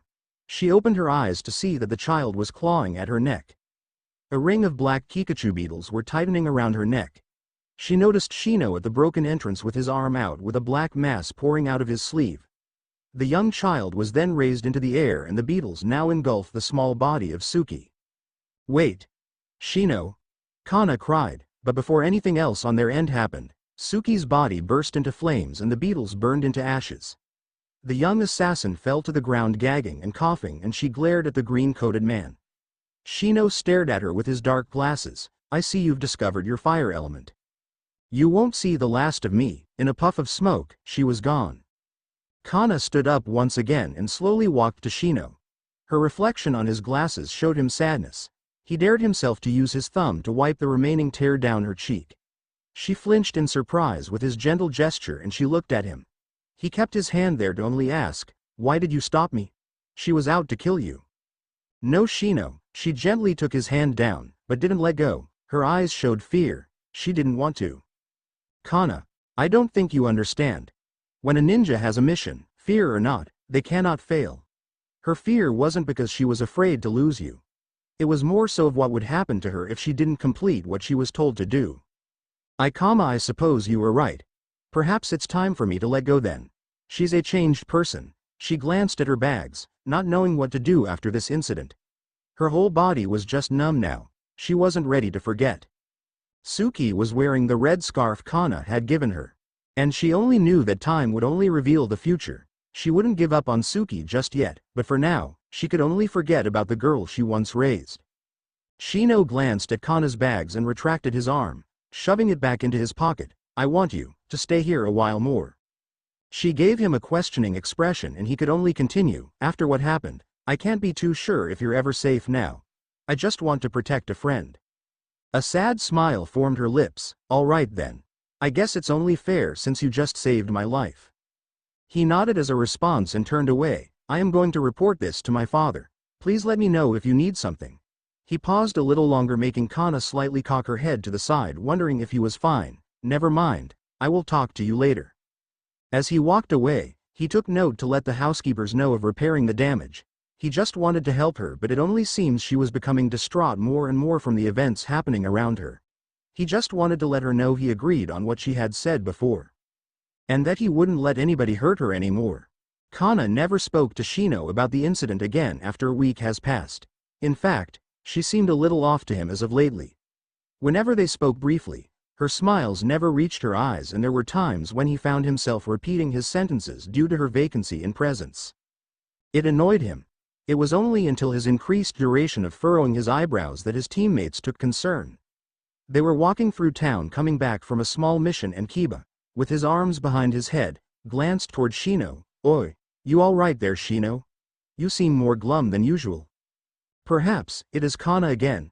Hinata spoke up, making Kiba's eyebrow raise. What makes you say that? Well, there is always a pattern when it came to Shino being extra gloomy. It was always related to Kana minus. Hinata stopped when Shino glanced back at her, peering at her pale eyes with his dark glasses. But that is just my assumption. Sorry, Shino-kun. No, you're right, Hinata. There is a trend there, isn't there? Hey, what is it this time, or shall I say, what's bugging you? Kiba chuckled to his own pun, but obviously his friend didn't find it any amusing. They somehow ended up sitting at a wooden bench under a tree, and while he was busy gathering his thoughts, Shino's teammates sat patiently. She's just been so distant lately. That's surprising to hear coming from a person like you, Kiba grinned, but perhaps you need to take her out. This statement caused Shino to stare at Kiba with a questioning look. You see, when a woman's head is somewhere else, you got to distract her from those negative thoughts by, taking her to go see some scenery, eat something, yada yada. I don't understand, she hasn't seen her orphanage in a while, has she? You can start there. Kiba stood up and gave Shino thumbs up with a wink and casually left. Shino looked at Hinata for answers as to what he meant by taking her out, but she only silently blushed. It was going to be a long day. Kana. Shino peeked into the open doors of her guest room. The repaired shoji doors were left open to light the wooden floors with sunlight, however there was no sign of the raven-haired maiden. His head cocked to the side slightly as confusion set upon him. There was no indication of her packing and leaving, nor were there any signs of struggle. In case a certain someone came back to finish her job, Shino decided to go to the compound's pond, hoping to find her there. Luckily, she's sitting at a wooden bench near the water, staring into nothingness. Shino stuffed his hands into his pockets and cleared his throat behind his collar. Kana turned with eyebrows slightly raised. "Oh Shino. I didn't see you there. Silent as always. Is that a nice way of saying my existence is invisible?" She muffled a giggle behind her hand. "Of course not, you're not the loudest shinobi I've met, you know." Shino already knew who she was implying about. "Anyway, is there something you need?" Quote, quote. Is something the matter?" Shino stood idly there, his eyes behind his dark glasses staring into her questioning orient ones. "It's come to my attention that you've been kind of distant lately." "Have I?" "Oh." She smiled. Once again he noticed it never reaching her eyes. "I know it's because of that incident, but perhaps I can somehow, maybe take your mind off of it, if only for a moment at least." A prickly feeling went up his spine, making him not sure if it's that metaphoric chill or his beetles going frantic from his kept emotions. There was an awkward silence as he watched Kana stay still. She then broke eye contact for a second and closed her eyes for a sigh. "I'm sorry Shino." He braced for rejection. "I wasn't aware I was affecting you with my vacancy." She stood up. "What did you have in mind for today then?" Phase 1 complete. "So you're telling me, spiders are like the grasshoppers of a normal garden?" Her eyes were shining with curiosity as he led them through the busy streets of Konoha. The Aburame maids have gifted Kana with a white yukata with light yellow butterflies today, and she definitely wore it well. Her hair was put into a fishtail braid to the side to reveal her surprisingly pointy ears. If Shino was more direct with his thoughts, he would have mentioned it and joked a bit. But that would be out of his character. Well, would it not make sense? We plant gardens in our compound to feed our insects. If spiders were around, they would feed on what we are attempting to breed. Very interesting. I guess it would make sense. So let's say if there was some opponent that specialized in spiders, then how would you oppose? That is a very ridiculous concept. Why? Because the family clan have obviously developed defense mechanisms against such opponents. It is the very first adaptation our ancestors have made. Today we are worried about much bigger problems than spiders. Haha, that is ridiculous, isn't it? A story like that would be eye-rolling. As they continued to walk the path towards the forest, they passed by a certain violet blonde-haired kunoichi. Her blue eyes widened as she dropped her conversation with her teammates, Shikamaru and Choji. Wait a minute. Is that Kana-chan and Shino? Oh, didn't you know? A few months ago the Aburames took her into care. That's all I've overheard, as the details are confidential. Shikamaru scratched his head, bored and not interested. Why does it seem like Shino and her are so close then? Ino freaked out unnecessarily. Why not? Is it strange that they would become friends? She lives with his family, if you didn't hear the first part of what Shika said. Choji took a handful of chips to finish off his sentence. No. Of course Shino has certainly developed friendship skills. But it seems more than that. How so? At this point the boys were confused, never understanding a girl's logic. Comfortable casual conversation, giggling, awkward eye contact and looking away, these are all signs. Ino, you are exaggerating minus. Oi, she's right, Yano. You can assume they are on a date. They turned to see Kiba approaching and grinning with his hands behind his head, Akamaru trailing behind him with a small bark in agreement. Shino doesn't even know he initiated one, I bet. You've got to be kidding me. So you decided to take me to this clearing because... Aren't you a little impatient? Just curious. Kana stood in a grassy field with the bug user surrounded by the village's forest. A light breeze swept by, causing the small white flowers below them to sway. She glanced at Shino, not sure of what was going on. Close your eyes. She blinked and raised an eyebrow. Shrugging while knowing if she questioned further, there would still be no answer, she complied.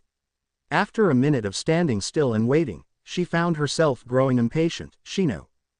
You can open them now," he stated simply. Her golden lenses opened to a field of a mass of fluttering butterflies, specifically yellow ones. They bounced off the petals of the flowers below and danced in midair.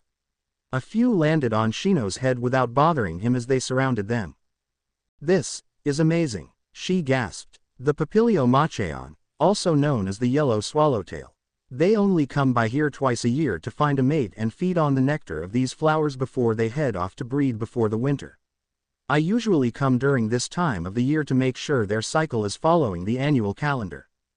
Well then, she was excited when one actually landed on her outreached finger. "I'm happy that you decided to share this moment with me. Is that why your maids gave me this yukata today?"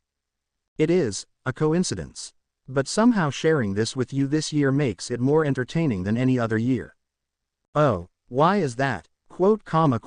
She wasn't sure if a swallowtail had brushed against her hand, but when her heartbeat quickened and her eyes widened in realization, she didn't bother to turn towards him.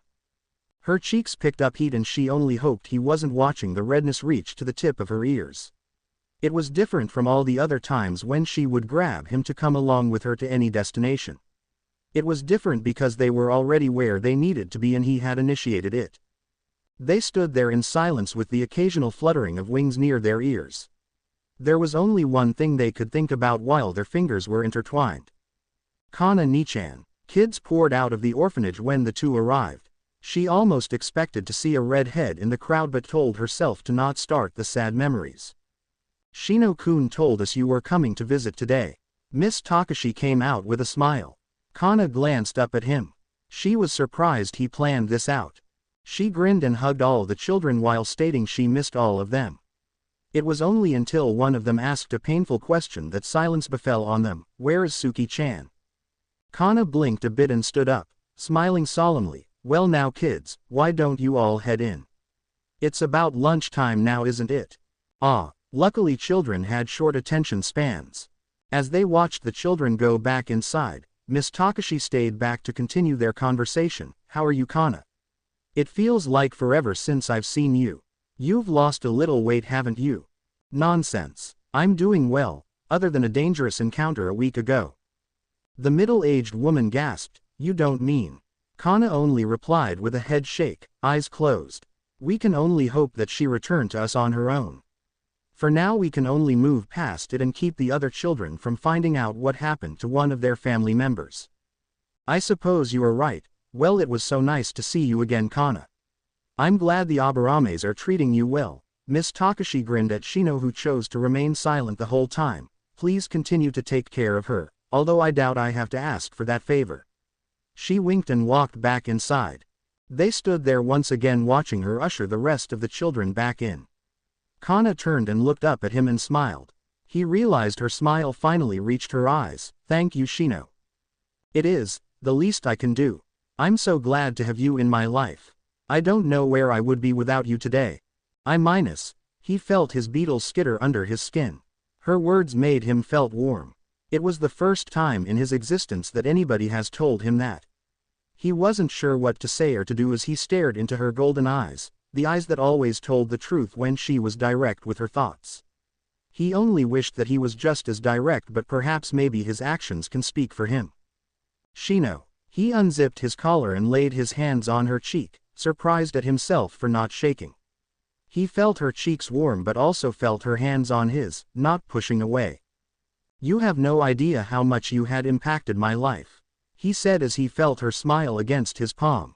He leaned down for her and There was a loud explosion nearby and villagers came screaming and running down the streets. Off in the distance they saw a figure in black and red with orange hair. The person jumped onto other rooftops and another person, a woman with light purple hair, was causing the explosions with what seemed to be paper. What's going on?" Kana panicked. A shinobi ran by them exclaiming more so toward Shino, "We are under attack. Head back to Shibi," as he had gotten orders from the Hokage. Shino nodded and took hold of Kana's shoulders. "Kana, take the children and go to the safe center in the Hokage Rock. The ninjas along the way should be able to keep you all safe."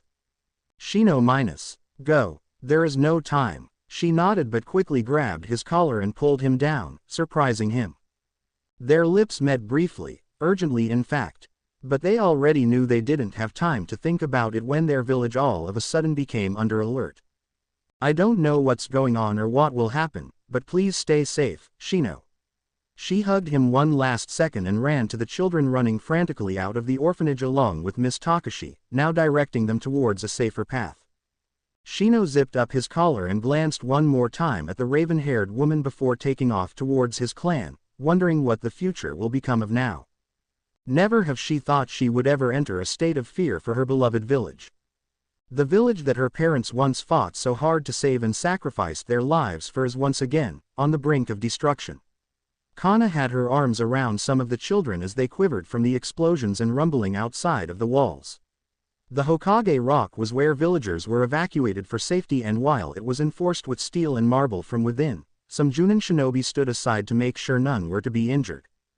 "Nei-chan, I'm scared," a child to her side cried. Her eyebrows furrowed and she pat the child's head while attempting to calm him down. There, everything will be alright. We have to trust our village's guardians, right? Not only that, we have the great Tsunade-sama to protect us." The child only sniffed. It was difficult to keep all of them calm with all the noise, and it didn't help that the rest of the citizens near them were scared as well. It wasn't until Miss Takashi spoke up that made Kana fear of the worse. "Kana, one of the children is missing." "Who is it?" "Hideo-kun. He must have wandered off while we were making our way back here." Kana ran her hand through her ebony hair and glanced at the shinobi nearby. She ran to them and begged them to find the missing child. They shook their head to her dismay. "We're sorry, but we cannot allow anybody to go out there at this moment. Anybody left behind must now find their own safety." "What are you talking about? This is a child you are talking about. It's our commander's rules. You are scum." Kana roughly pushed through them and ran down the narrow hallway while they shouted behind her back to halt. She made her way down the tedious stairs and finally made her way out to the clearing of the forest. She gasped in surprise when she saw Hideo, the missing child, running to her crying. "Kana-ni-chan, I was so scared that I lost you all." He hugged her while she crouched down to squeeze him back. "Come on, let's get you back into safety. The villains might find us out here." As she picked him up and quickly tried to get back, there was another loud explosion above. She ducked down with her body over the child in case any debris fell over them. Luckily only a few pebbles rained. "Are you okay, Hideo?" "I'm fine thanks to you. How about you?" "I'm perfectly okay, let's go." Her sentence trailed off when both of them were staring at the sky after hearing a petrifying roar. There in the sky, almost blocking out the sun, was a giant floating rock. A rock with blood-colored flames dancing on its surface and a monster attempting to claw its way out. It was a skinless fox that has yet to be completed of its transformation, but already 8 tails waved around its body. Kana's orlent eyes widened as she realized what was happening. "Oni-chan, what is that?" When Naruto arrived, everybody thought the village was going to be saved. Only he remembered the time when the golden-haired boy was once shunned. It was rather funny how people relied on the boy now. How strong he had become and how much knowledge he had gained was the indication of his hard work of gaining everybody's trust. Whenever Naruto was there, everybody could only watch without disrupting the battle. But today was the day that everybody was reminded that Naruto was a Jinchuriki of the 9-tailed fox. He stood there with his teammates wondering if Naruto was going to go back to being shunned if he ever became human again. He didn't have any logic to explain anything at the moment. The enemy was getting what he wanted, and even if he was apprehended, there was no way of controlling Naruto from destroying the whole village. Half of it was already gone, and now with the Kyuubi literally over their heads, there was only fear of the unknown. Shino could only think of what to say to Kana if the village did survive. "You're safe and alive. What happened earlier before this mess?" "So we kissed. I think I like you." When he jerked his head back up and noticed that the demon fox disappeared and the rocks fell to pieces, he knew he was going to talk to her soon indeed. Villagers peeked out from their shelters and most came down from the Hokage Rock. They were stunned over the damage that was done. But it was more stunning when everyone crowded around the savior and cheered. Kana stood amidst the crowd and stayed silent for a moment. Inside that boy was what took away her parents. But she knew that along with the village, that he was the reason this village will one day become greater. It wasn't his fault of what happened in the past, but he was determining the future. For now, the village is safe again. She smiled but noticed the group of shinobis nearby applauding for Naruto as well. One in particular only stood there with his hood down and collar up as usual. She decided to move near him, and as if he sensed her, he turned her direction. He separated himself from the crowd to reach her. "You're safe," they both said at the same time. She snickered, and before he could say anything else, she wrapped her arms around him. He froze for a good few seconds but willed his arms to reciprocate. They stood there in silence until Kana broke away and spoke. "So, before we were rudely interrupted by an invasion, what happened earlier?" Quote, I guess I should apologize for that. It seems just like the time we first met when I pulled your collar down. I don't know my boundaries, and especially when there was a big situation going on." And, before she could finish her rambling, he had used his index finger to pull his collar slightly down enough to have his lips meet hers. Her eyes widened as this time he was the one to move on his own. His other hand trembled from his beetles skittering all over his body. He closed it into a fist in attempt to calm himself and then gently held her waist. He parted for a moment to look at her, and when she wanted to say something again, he gave her another kiss. Perhaps it was to delay on hearing what she had to say or how he could explain himself, or perhaps the sensation of pressing his lips against hers was so foreign and he wanted more of it to register it in his mind. But he finally let go and shoved his hands into his pockets, letting his collar cover his face again and staring intently at her to see her reaction. "Shino." Kana touched her lips, dazed. "I do you what?" She stuttered. A shade of pink brushed her cheeks and reached her ears. "There really isn't much to explain at this point. I can only hope you understand how I feel about you now, since it is difficult for me to understand it myself." "What?" "Oi, Shino, there is a shinobi meeting to discuss the aftermath of the village. We are having a serious conference now, and it also concerns Tsunade-sama." A nearby ninja called towards him. There was obviously no time to relax, and the village had to keep moving for the sake of safety. "I must go now. I will see you later." He abruptly started walking off, leaving her behind with the rest of the villagers who were to have their own meeting of restoring the village right away. "Wait a minute, you can't just do all of that and leave me confused like this. What do you mean you don't even understand yourself? How am I supposed to understand?" Shino. She was so frustrated. From all the times they have spent together, she thought she had him figured out. Kana was clearly wrong, as seeing that Shino never really displayed much emotion until now. It was only a glimpse, but maybe it was too much for him to handle. Did she open a door he was supposed to never touch?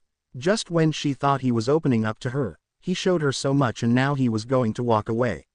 It was just like the beginning when they first met again. She only realized herself that she was falling in love with him. Out of all people, it had to be him, the man that was so stoic and used only logic and reasoning to everything, the man that she's never even seen his eyes before. He glanced back to her and saw her furrowed brows and her golden eyes staring at his back, hurt over his behavior but not explaining himself. So maybe what he said next would not make him seem like he was pushing her aside for later. "Please wait for me. I'll be back after this meeting and we can talk more." That's all she needed, and he was relieved to see her smile before leaving with the rest of the shinobi for who knows how long. Nobody knew that this was just the beginning of a war. She followed the man who had been training her for the past few months across the bridge. Torun and Fu, her teammates, had her in between them as if they were also her bodyguards. Danzo stopped in his tracks and they questioned what was wrong. "I see you're here to stop me from returning to Konoha." A man in the infamous Akatsuki red cloud cloak stood atop a pillar and slightly chuckled. "You didn't think I wouldn't let the kid get what he wants, no?" Danzo pulled out his right arm to reveal a gauntlet-like seal, something she never expected to see. She thought he was just always an old crippled man. "Torun, Fu, distract him while I prepare for battle." They both nodded, but she was left confused. Danzo glanced back at her. "Run away, my child. This battle isn't meant for you. You still have plenty of potential. But Suki, you must go now." Torun pat the red head with his gloved hand, as if indicating this was the last time they would see each other. He reminded her of someone. She kept her emotions aside though since Danzo frowned upon weakness and jumped away. The man, Toby, however warped out of nowhere in attempt to catch her from running off into the forest. Fu appeared at his side and went for an attack and distracted him for her to get away. The last thing she heard was the silence of Torun and Fu. Shino furrowed his eyebrows as he listened to the meeting of all the teams. It was concerning Sasuke about his attack on the Raikage in the Cloud Village. How disastrous. He sensed the tension in the air when Naruto gave his little spiel again about getting Sasuke back and that everybody else doesn't need to interfere if they think Sasuke is now only a threat. Recent news came about during the Cage Summit that there was a war brewing. And with a war coming to their hands, there was absolutely no time to be worrying over a person who wouldn't even glance at his old teammates. For now, the Shinobi Union had set up base camp to the empty lands far away from the villages, and that also meant it had been about a month of not seeing the golden-eyed raven after saying he would do so. After a moment, Sai pulled Naruto aside with Kakashi at their side and he only sensed the urgency when Naruto took off. Now that he thought about it, Sakura was nowhere in sight either. He can only stand there with his hands in his pockets in silence while everybody else caused a commotion. It wasn't until a Junin commander interrupted to quiet everybody down. All right. Quiet down everyone. This isn't the time to be getting fussy. As you all know, a lot of things have been happening lately and right now we have to keep calm and focused. The other cages have ordered their shinobi to return to their villages to prepare for the war, so we will be doing the same. This could mean getting supplies, spending the last moments with your families, and some of you will be assigned to groups of genin to teach them a few last things their senseis couldn't do due to this mission. There was a murmur among the teams, but nonetheless, everybody broke up into groups and prepared to go back to Konoha. There was a light pat on Shino's shoulder. Hey, I guess you can finally see her again, huh? Hiba grinned and walked ahead of them. His fingers twitched when the memory of her face appeared in his head. He could only remember that solemn smile when he left her. Was she going to be sad to see him? Angry? He couldn't predict the emotions she would depict towards him. That's just how she is at times, unpredictable. Hinata. His friend slowed her pace to match his. How would you react if you didn't see someone important for a while? She blinked. It was odd for someone like Shino to be asking this sort of question. But then again, he has somebody important now. It only made sense for him to worry about these types of things he would have considered trivial months ago. Don't worry, Shino, I think she'll be happy. After Shino told her he would be right back, she thought about him almost every day. She was nervous. Nervous on what would happen between them if they had to talk about their feelings, their concerns, their kiss. But he didn't come back, and it was after the third week that she lost track of time since they've seen each other. Was she lovesick? Perhaps. But there were more important matters on hand anyway. The village needed a lot of help in repairing, so she kept herself busy attending to whatever needed to be done. Today, she was back at the orphanage, returning back to taking care of the children there. If it wasn't for all the events that led up till now, it was as if she never left them. She was especially familiar with boys teasing girls at the home too. Ryu, what did I tell you about teasing Megumi? I don't remember. Kana-ni-chan, you haven't been around. The 8-year-old pouted and crossed his arms. Kana's features softened and she gave a small sigh before kneeling down to him. I'm sorry, Ryu. A lot of things have happened these past months and I couldn't be around to look over you all. The boy hesitated but proceeded to hug her. It's okay, adults have it hard, huh? He then ran off before Kana realized she had to lecture him and make him apologize to the other girl. She turned and saw the girl sniffling in the corner and approached her. Why, are boys so mean? She sniffed. Oh dear, Megumi, I'm sure Ryu didn't mean what he said. He's stupid. Now, that's not the proper way to retaliate. Well, then why would he say those mean things? Kana smiled and brushed the girl's bangs out of her eyes. Perhaps it's his way of saying he likes you. She paused and raised an eyebrow at the older girl. Do you have experience in that? Kana blinked. Come again. Come on, Ni-chan. I may be 8 but I know some things. How do adults know when they like each other then? I'm sure you don't tease each other. The girl giggled. I'm going to get back at that Ryu. But first, she pointed behind Kana. I think you have a visitor. the girl ran off before Kana questioned her. So instead she turned and her orient eyes widened. She slowly stood up and straightened the wrinkles out of her light blue skirt. A notice would have been nice. It would not make any sense to give one. Why? Because my return would be the notice. Arrogant are we, she snapped and brushed past him to lead them outside. He followed with slight confusion. Is there something that is bothering you? What makes you think that? He took a few extra steps in attempt to follow her quickened pace. It didn't matter where they were heading because it seemed like she was in a foul mood from just seeing him. Well, you are angry at me. She didn't stop walking away from him. Kana, nothing. Kana, nothing. She gave out a yelp when he suddenly picked her up over his shoulder. What are you doing? Put me down. No, not until you tell me what's bothering you. I don't want to. All right then, fine. She covered her mouth to muffle a scream when he took off from the ground and into the air. She didn't dare peek between her closed eyes when she felt the wind brush against her face and her hair whipping around her. When he finally landed, he gently put her on her feet but only received a push from her. Why did you do that? Where did you take me? Shino only stuffed his hands into his pockets and glanced away, his dark glasses hiding all emotion. Kana took a moment to realize that he took her to the spot where he had shown her the butterflies. Have you calmed down enough to talk to me? He asked nonchalantly. She only stared at him and tears brimmed her eyes. He didn't dare to make a move though. I'm so confused about everything. Scared even. Why? Why did things happen between us right before a war is about to occur? You took off for almost a month and I was worried. What would happen when? She was abruptly interrupted when he pulled her towards him and pulled down his collar to meet his lips with hers. She wanted to push away but when she felt his tongue brush against her bottom lip, she let go a sigh and placed her hands on his shoulders, not tall enough to wrap her arms around his neck. He wiped her tears with a thumb while deepening their kiss. When they finally parted, she turned away, face flushed and nervously taking a few breaths. It was almost uncontrollable to not shiver when his beetles skittered under his skin from excitement. If he didn't know better, he would say emotions also fed them other than chakra. There was silence between them while he straightened his collar up. Is that what was making you angry of me? Not knowing what we are or what will happen? Yes, Shino, if there wasn't a war coming I would want so much more. But if I were to fall in love with a shinobi that is about to go into war, I don't know how I would live each day knowing whether or not you would come back.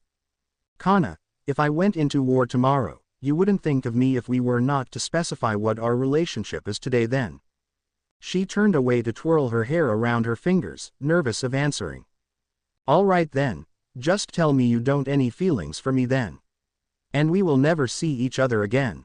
You won't have to worry about me when whatever happens to me on the battlefield. I've already lost my parents and Suki, Shino. Is that your answer? Because it's not a really good one. You think I wouldn't worry about you when I'm out there? She looked up at him slowly while attempting to keep her tears at bay. This wasn't supposed to happen. When she first met Shino, she only expected them to become good friends. For somehow, his quiet demeanor crawled, no pun intended, to her heart, and every moment they spent together, she realized he was charming. In his own way, of course. He too expected nothing of her at first. A development in friendship was a surprise, and standing here with a woman that implicated her love for him was something he never would have thought would happen in this universe. What was more unexpected was that her traits somehow dragged him into a whirlpool of emotions, a pool that he can't seem to get out of. Now the both of them have to confront their biggest fears. Shino gave a low sigh and took a step toward her. There was a hesitation, but nonetheless he pulled her into a hug with his chin on her head. He couldn't help but to notice the scent of peach and sweet tea. It fit her. Come on, our dates at the tea house are long overdue. So that's what they were. She mumbled into his chest. He chuckled. So you'll be deployed into the field in 2 weeks even though we don't know when the enemy will strike. Correct. But why? Shino pushed his glasses up before pulling down his collar to sip his hot tea. The season has changed and it was getting colder. The village was out of luck when they were still recuperating from the damage. Shino set his tea down to place his hand near Kana's hand, his long slender fingers touching hers. After the whole ordeal earlier, they were a little embarrassed and went back to being shy. However, There was no doubt both of their confidences in each other has improved. That's just the thing, we don't know. But it's a good amount of time for our trump card to train one last time and come back. She gave him a questioning glance. Naruto. Wow. People rely on him, huh? He really is going to be Hokage one day. Perhaps. They sat there in silence again. Only the occasional passers-by's conversations can be heard and the wind chimes above them rang. The shadows of the passing clouds made the day glow on and off, and there was just peace. This was only the calm of the storm, and Kana could only think to herself that this may the last few weeks she would be able to experience this, with him at least. Just promise me you will return home safely, she said absently. Shino glanced at her, in taking all beauty she had to offer. Her golden eyes stared ahead with deep in thought while her raven hair spilled behind to make a black waterfall on her back with a few stray curls framing her porcelain face. She got a bit thin, probably due to all the stress that has been happening lately. Normal civilians don't have the high tolerance after all, but somehow, he still saw somewhat of a strong woman for putting up with so much so far. He finally gently grabbed her hand to intertwine their fingers. I will return safely. Why? Because you'll be waiting for me. Within the last 2 weeks, Kana and Shino have seemingly gotten closer. Sometimes there were plateaus in their blooming relationship when the golden-eyed girl would either get frustrated or too shy to speak to the stoic man. Other than that, while she was getting comfortable just leaving her hand in his, he was surprisingly getting more comfortable with the sense of touching her, and not to mention her everyday presence. It was the day before tomorrow when the shinobi had to leave the village, and Kana woke up today feeling anxious.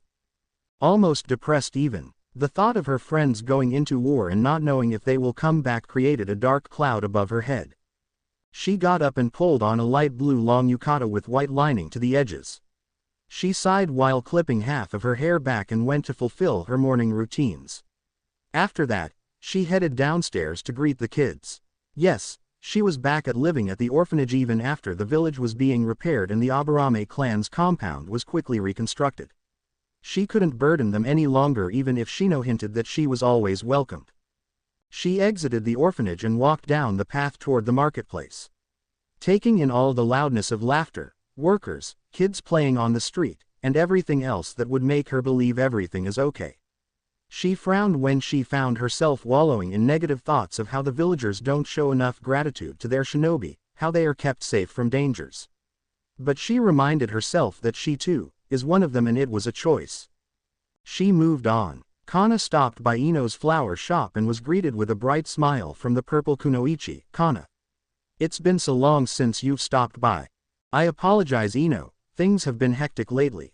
Ino raised an eyebrow and a sly smile creped on her lips. Oh. What do you mean by that? With the village recuperating and a war coming, I get so worried about you all. If I knew I would have been useless today, I would have continued my training in the past minus. It was your choice and it's not something you should regret, my friend. You knew what was best for you and that's okay. Don't worry about us so much, we can handle ourselves, all right. Ino gave her a small smile and Kana could only sigh and agree with her. To cheer her up, she wrapped a fresh bundle of daisies. Here, it's been a while since you've visited your parents. No. I told you so many times, stop wrapping them up before I could pay you. Ino chuckled. I'm going off tomorrow, Kana. I don't need your money right now. Besides, there is one way you can repay me. Kana sported a confused expression before Ino clarified. So, you and the creepy bug-eyed guy, huh? The raven-haired girl gasped. For your information, I've never seen his eyes. And he's not so bad when you get to know him. She blushed. So what would you do if he did have bug eyes? Would you still like him? Come on, Shino is probably hiding 1,000 secrets from just those glasses alone. Well, I can only be grateful that I'm getting to know his personality before his looks. Besides, she headed out the door and more so smiled into the distance. Under that collar at least, he's actually really handsome. Ino shook her head as she watched her normal civilian friend go. Out of all people, she never thought Kana would be smitten with that green beetle. And handsome. She will never understand. A drop of water fell from the swaying daisy petals as a light breeze picked up. Kana tugged a hair behind her ear as she bowed to her parents' tombstones. Father, Mother, I'm sorry for not visiting you sooner. A lot has happened since the last time. She kneeled down in front of the stones, that guy who appeared behind me from last time. His name is Shino. We managed to become friends at first, but I guess things happen. I wonder if that's how both of you met. Were you awkward, Dad? And what would you do to express your feelings, Mom? She paused and smiled, but I do like him. Maybe even falling in love, but I can't let him know yet. I've expressed my feelings, but I'm not sure we can put it into words yet. It's complicated. She stood up and sighed, this time not wishing her parents were alive to give her advice. She knew that they would probably want her to figure it out on her own. She was a grown woman now, after all, at just the age of almost 17. They are going off into another war tomorrow. I can only hope I can tell him when he comes back. It seemed like he just missed her when he stopped by the orphanage. It was strange to him that he craved her presence, since he rarely ever wanted to seek anybody's presence if they weren't already there. But over the year of becoming to know her, he discovered that she may be the only person that was understanding and patient in him, something that he cherished dearly.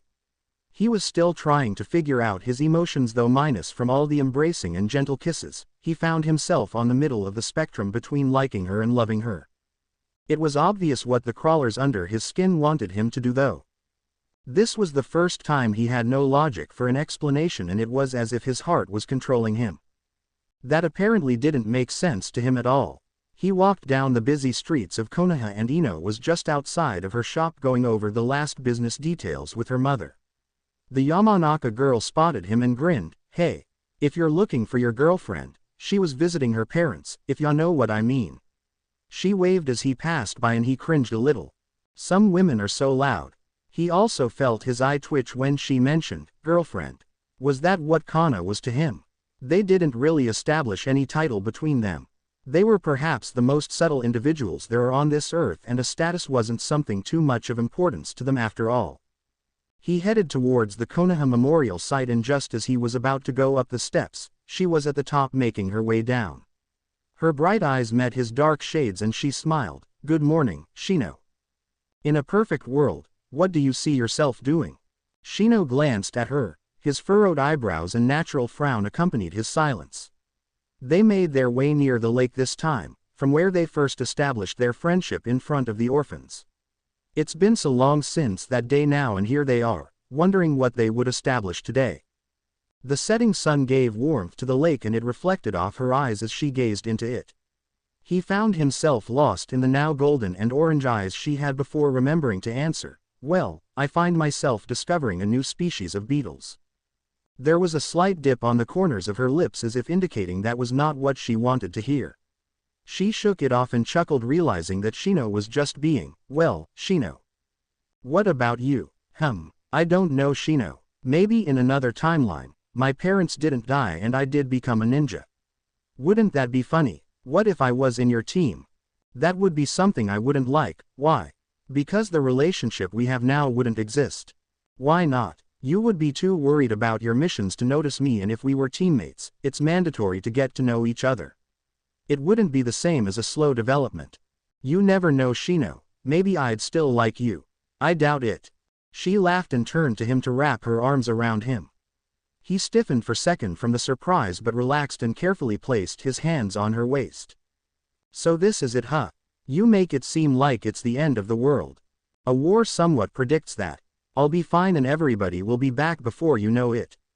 Yeah, husbands, wives, and children kissed and hugged their loved ones goodbye at the gates of Konoha. Most of the shinobi tried to joke by saying, hold down the fort, hun. But was mostly met by pouts from their significant others. The shinobi were all prepared and dressed for war in all green flak jackets and with the symbol of the allied shinobi forces on their hitai. Kana was in the middle of the crowd bidding her friends good luck and wishing them safe. We'll be fine, Kana. I'll come back and you got to tell me about you and you know who. Ino hugged her friend. Yeah, if anything, this is more troublesome than dangerous. Shikamaru yawned. Kana raised an eyebrow and nudged him. Oh, I know you're smarter than that to think this won't be dangerous. He only grinned. Then came Kiba and Hinata. Kiba patted her shoulder and also grinned with fangs showing. We'll make sure to bring Loverboy back. Hinata giggled and Kana only blushed. Speaking of which, where is he? They smiled and waved to her and left toward the gates. She watched after them, a bit confused but turned back to see him in front of her. He wasn't wearing his long black trench coat under his green hooded coat anymore. It was replaced with a flak jacket revealing all of his facial features besides his eyes, of course. She could see his fair skin better along with his defined jaws, his pale lips and tall nose. It was one heck of a sight to see him more exposed, and she preferred it that way.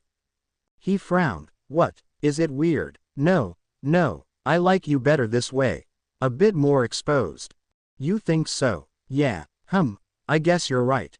Why? Because I can do this more easily. He cupped her face and leaned down to kiss her. She inhaled the scent of cool mint compared to honey and grass from last time, and smiled against his lips, just wishing this moment would last. They parted, and with one final embrace she could only say, "I'll see you soon." Her eyes were once so bright before stepping into the shinobi world. They were almost blue as the sky, yet now darkened with experience of wielding a weapon and trained to assassinate. Now that her mentor was gone from this earth, that remaining glint in her eyes still remained, and her heart told her to do the right thing. She was on her way back to Konoha to ask for forgiveness and to receive granted permission to be part of the real Anbu, the Hokage's task force. The fire once dimmed from being underground was now burning with passion. However, on her way back to her village, she found herself in a situation in which she was warding off strange white creatures that looked like male figures. They seemed to be on their way towards the village, but she managed to cut through the last of them with her katana, causing a messy white goop on the ground. She turned her head to the explosion heard on the distant east past the mountains. She took a glance at the direction towards her village and only headed the opposite. She was needed on the battlefield. It was night time during the war, and the villagers were following guidelines of safety throughout the day. Everybody was told to gather what they needed throughout the day and to do little unnecessary things as possible to stay sheltered. At night, the villagers were to form lines in groups so they could head up into the Hokage rock shelter. It was just a precaution and most likely the safest thing the Hokage could come up with while she was away on the battlefield. Kana was seen holding a torch along with Miss Takashi while they followed behind the children. Some children cried and had to be comforted or carried halfway up to the shelter, while others could only remain quiet and cling onto the bottom dress of the raven-haired girl. Kana sighed and reminded them that everything will be okay. That is, until a fireball flew across the sky and hit land very close by to the village. It barely missed and aimed towards the forest near them instead. A slight earthquake shook beneath them and everybody began to panic. Remain calm, citizens of Konoha. A team of shinobi will quickly head towards the forest to put out the fire. Now please proceed to shelter. A Chunin exclaimed, one of the few that chose to stay behind to keep the village in check. Kana gripped the cloth material near her chest, praying that her friends and beloved were at least still alive. There was just pure chaos everywhere. Rocks, water, wind, and water flew across the sky to attack the 10-tailed creature in front of them. Of course, it didn't end there. The one called Madara seemed to be controlling the playing field, as whatever the shinobi do, including Naruto, Sasuke, and Sakura, did not matter. There were ups and downs on the allied shinobi forces' side, and just when they thought they were advancing, Madara pushes them 20 times back. Everybody was growing weary and tired, and the amounts of casualty were rising. They had already lost Neji and the strategy fathers at the headquarters, and they couldn't afford to lose any more of their close companions.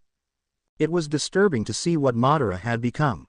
Everybody could only stare into the sky at the floating white man. Shino's only indication of fear was his twitching hands.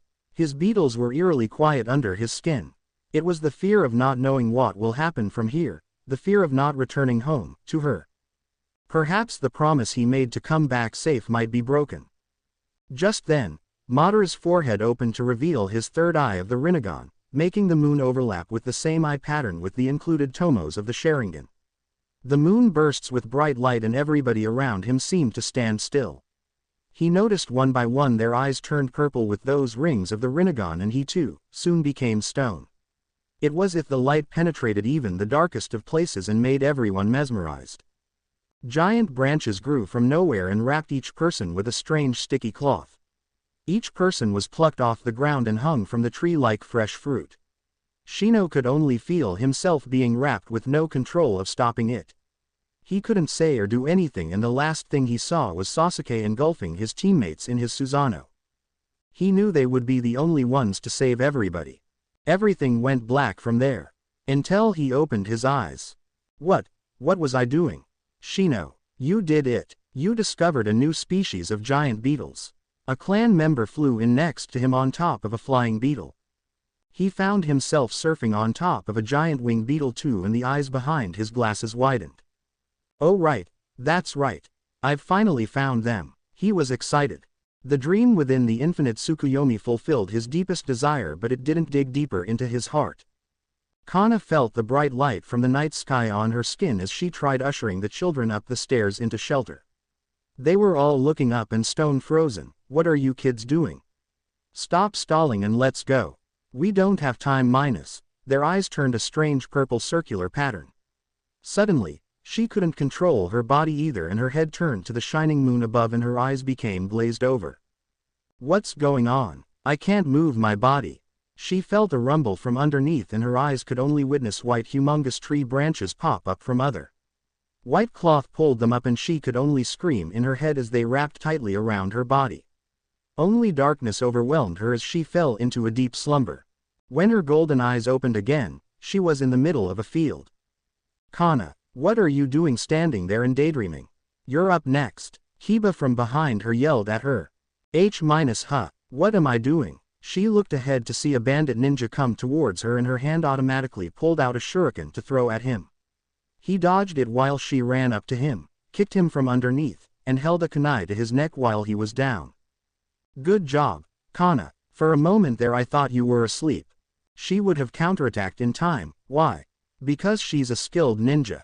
Her eyes widened when the team came up from behind him and she watched them tie the bandit up. She glanced at Shino, who only rewarded her with his natural furrowed eyebrows and frown.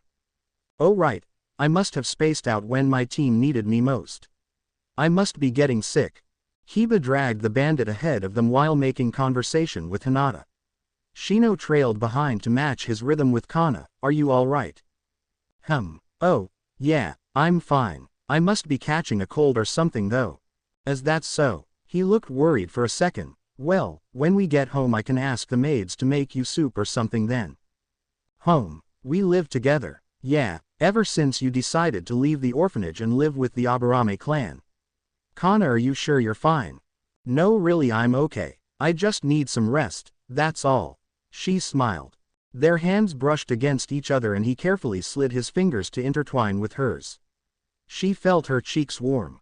So many things happened while everybody was wrapped in their white cocoons. The three heroes were out battling Kagaya now along with Kakashi and Obito. The reanimated Hokages could only wonder what was happening while they received little to no answers from Hagoromo Otsutsuki, the Rakuto Sennin. After hours of fighting, the bright moonlight finally disappeared and the four shinobi emerged from their battle, alive and well. The trees let go of their food and people groaned while awakening from their blissful dreams. The battle wasn't over though.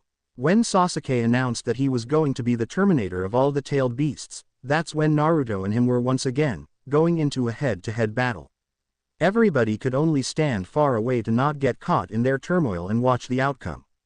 And when the last explosion was over and Sakura was already on her way to them, that's when it was finally over. The sun rose to paint the sky a bright orange and yellow, indicating a new day. Kana cried as she hugged her friends and family. The people in the village had no idea what just happened, but the trees disappeared back into the ground, leaving large cracks that weren't going to be a problem to fix. Everybody just knew something strange happened to them, and some laughed about their dreams with others while others shivered at their dreams that only played out their curiosities. Kana unfortunately was the latter. She only wondered what it would be like if she had become a shinobi, but her fear of what situations she could put herself in still stood. Dangerous events still occurred to a normal villager, so that dream of being a shinobi was only a glimpse of an experience she would never want to be reality. She wanted to wipe her memory of that dream, but something still clung on. In that dream, Shino was still with her and it was the one thing that made her happy. Whatever that strange tree made her dream, her heart still remembered him. And of course, when he comes back she'll have to tell him how wrong he is when stating that they wouldn't be together if she was a ninja. Everybody needed time to recuperate, but the sun rose from the mountains. It was a new day and her heart filled with joy. Civilians cheered and cried as the shinobi came through the gates of Konoha. For some though, there was anguish and tears of sadness. Mixed emotions filled the air as the heroes returned home, but the people knew to repair the nation, they must continue growing together. Kana pushed through the crowd to find him. She knew he was alive. When she saw the Aburame clan arrive through the gates, her eyes darted in order to find him. Finally, he came forward as if letting her know he was there. His clothes were dirty and his hood down, but all expression of weariness left him when she ran to him to wrap her arms around his neck. She couldn't help to notice that every time he came back from a mission, he smelled of honey and grass.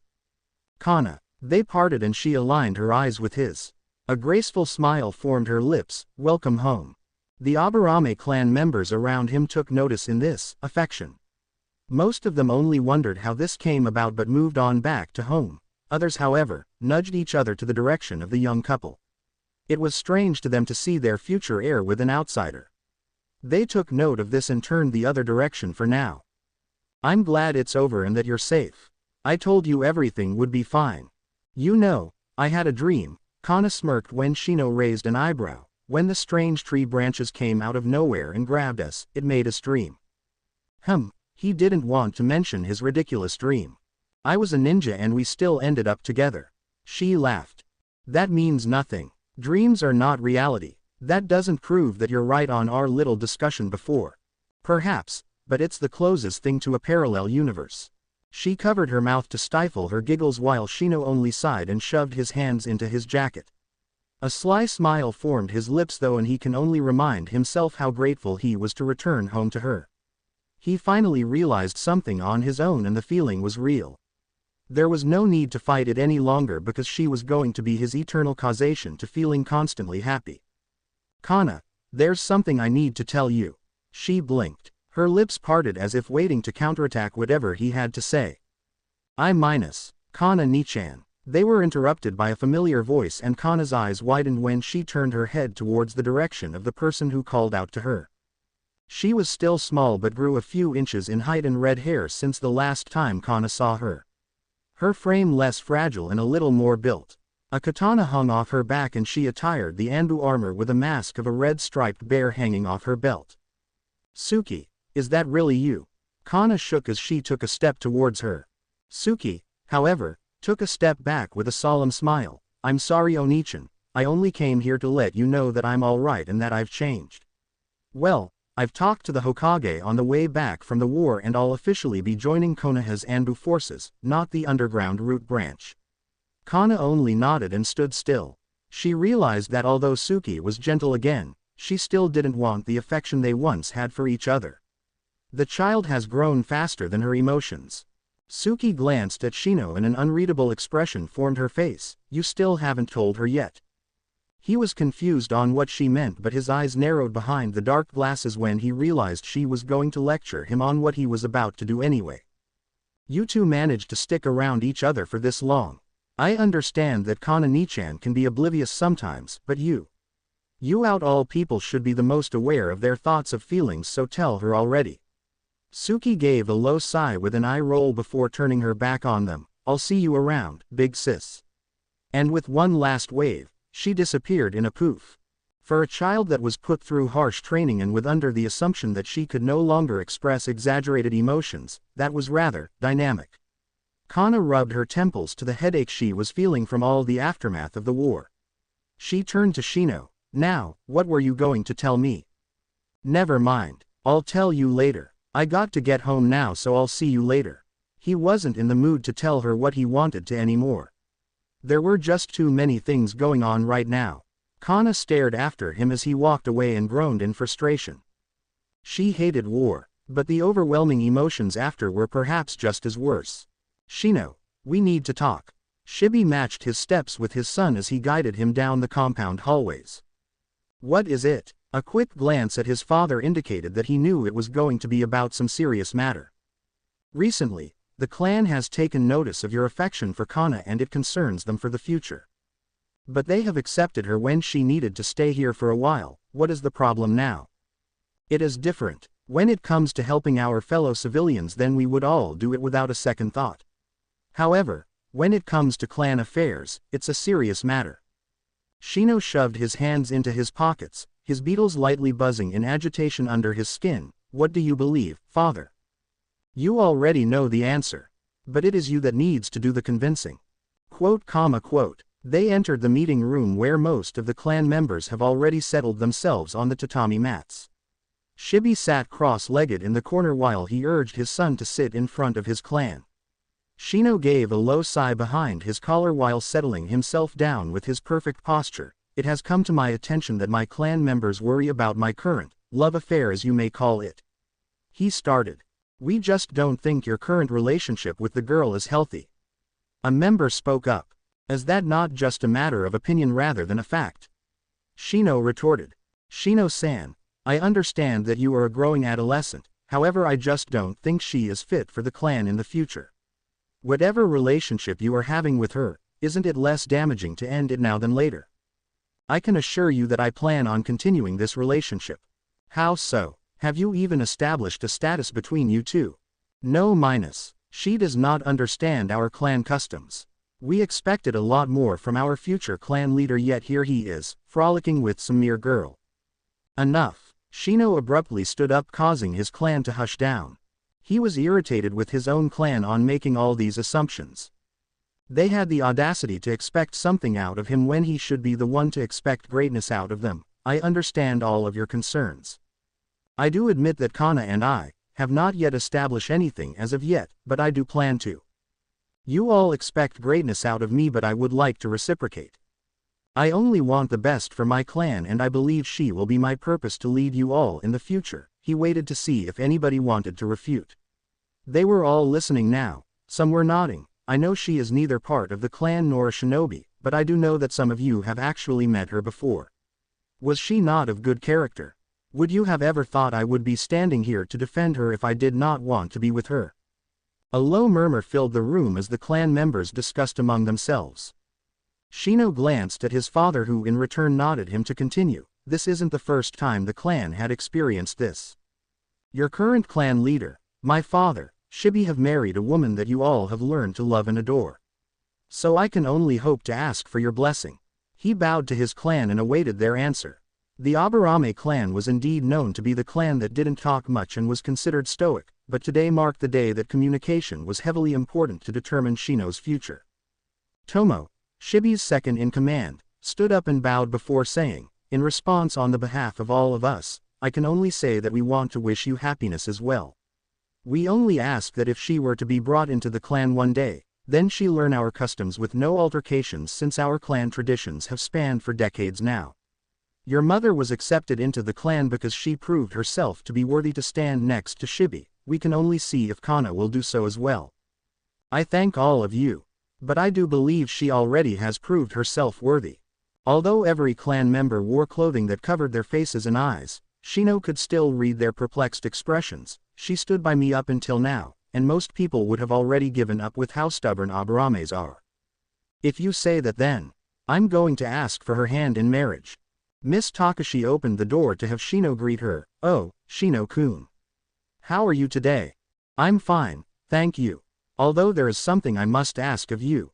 After a brief discussion, Miss Takashi gleamed with tears in her eyes as she hugged Shino. He was shocked at first but slowly hugged her back. A smile formed his lips. Oh, how nice of you to stop by after a few days. A voice interrupted them and Shino looked inside the orphanage to see Kana. She wore a pout for her expression and her arms were folded. The middle-aged caretaker gave a short snicker indicating how silly couples can be before going back inside and leaving the two alone. Kana stepped outside and closed the door before turning to the green-coated man with a raised eyebrow. Care to explain yourself? I apologize for not getting back to you sooner. You've done this before, Shino. You can't just keep coming and going, you know. His only response was silence and he gently pulled her chin toward him so that their faces met. I promise I won't do it again. How can I be sure of that? She narrowed her golden eyes. Sometimes she just reminded him of a fierce raven, and it was something that he could never get tired of. She was beautiful when she was happy, sad, frustrated, and everything else. So he mustered all his courage to make this day happen by first taking her hand and leading her away from the orphanage. Kana glanced at Shino several times to pry an answer from him but only received silence. All she could do was calm her emotions and leave her hand in his to let him lead them. It was no surprise that they ended up at the tea house again. They sat down at their usual spot, behind the hut where the wooden bench was always empty since most people preferred to sit inside the cozy establishment. The silence prolonged and it made Kana nervously twist and turn the stray hairs that fell from her braid. She glanced at Shino who seemed very deep in thought and formed a wry smile before questioning him. Shino. Is something the matter? You haven't said a word. Kana, there's something I need to ask you. What is it? Over the course of these past few months, we've gotten to know each other on a deeper level. At first, I thought it was just wild imagination for us to become anything other than friends. But I guess as we got closer, the feelings caught on. He paused when she softly placed her hand in his, urging him to continue. Well, I'm sure you know just as much as I do, that what has been occurring between us has not been spoken of ever since our first shared kiss. I can't just leave it be and need to know whether what we have is either mere short-term infatuation or something more. Kana lowered her eyelids with a modest smile. I always thought it was comical to be thinking that someday I can find a place I feel at peace that isn't the orphanage. But with you, Shino, that's what I feel. I feel safe, and it's quite astounding that you are the one that I am going to say this to, since I never thought I would in my lifetime. His eyebrows represented his worries. Say what? She turned to him with her eyes closed first. She took a breath before opening them to almost seemingly peer into his soul. I love you, Shino. His eyes widened behind his dark glasses and he sat there frozen. A few seconds of his silence though seemed like hours to her, and she felt her cheeks warm. When there was no response, she quickly got up in an effort to escape, but he regained his composure and pulled her back, which made her fall into his lap. Embarrassed, she struggled to let go of his hold. Shino, He placed his lips on hers, which in return made her eyes widen but close after a second. His hand reached the back of her head to support her as she wrapped her arms around his neck. They parted for a second, but their kiss resumed when Shino decided he wanted more. Finally, they stopped, but he didn't let go of her, so she remained on his lap, covering her face from her redness. Hey, he pulled her hands off her face so that he can see her. She glanced at him with embarrassment, but he could see the affection in her eyes. Kana, I love you too. W-wa, I. He gave a low chuckle while she pushed herself off him. She was both now embarrassed and fuming standing in front of him. This isn't funny, Shino. I think I rather have you be Mr. Silent again. He raised an eyebrow. Is that so? Because I didn't get to ask my final question to you yet. What is it? Will you marry me? She stood there dumbfounded, not because Shino managed to say those words, but because somebody was actually proposing to her. She blinked before tears formed on the brim of her eyes. Ah, why are you crying? I mean, we can just be engaged for a few years because I know it's a bit too early, but I really do love you and minus. Oh Shino, you have said too much in this past hour. Yes, I will marry you. She embraced him before planting another kiss to seal the deal. The end. Now we will see you in the next video.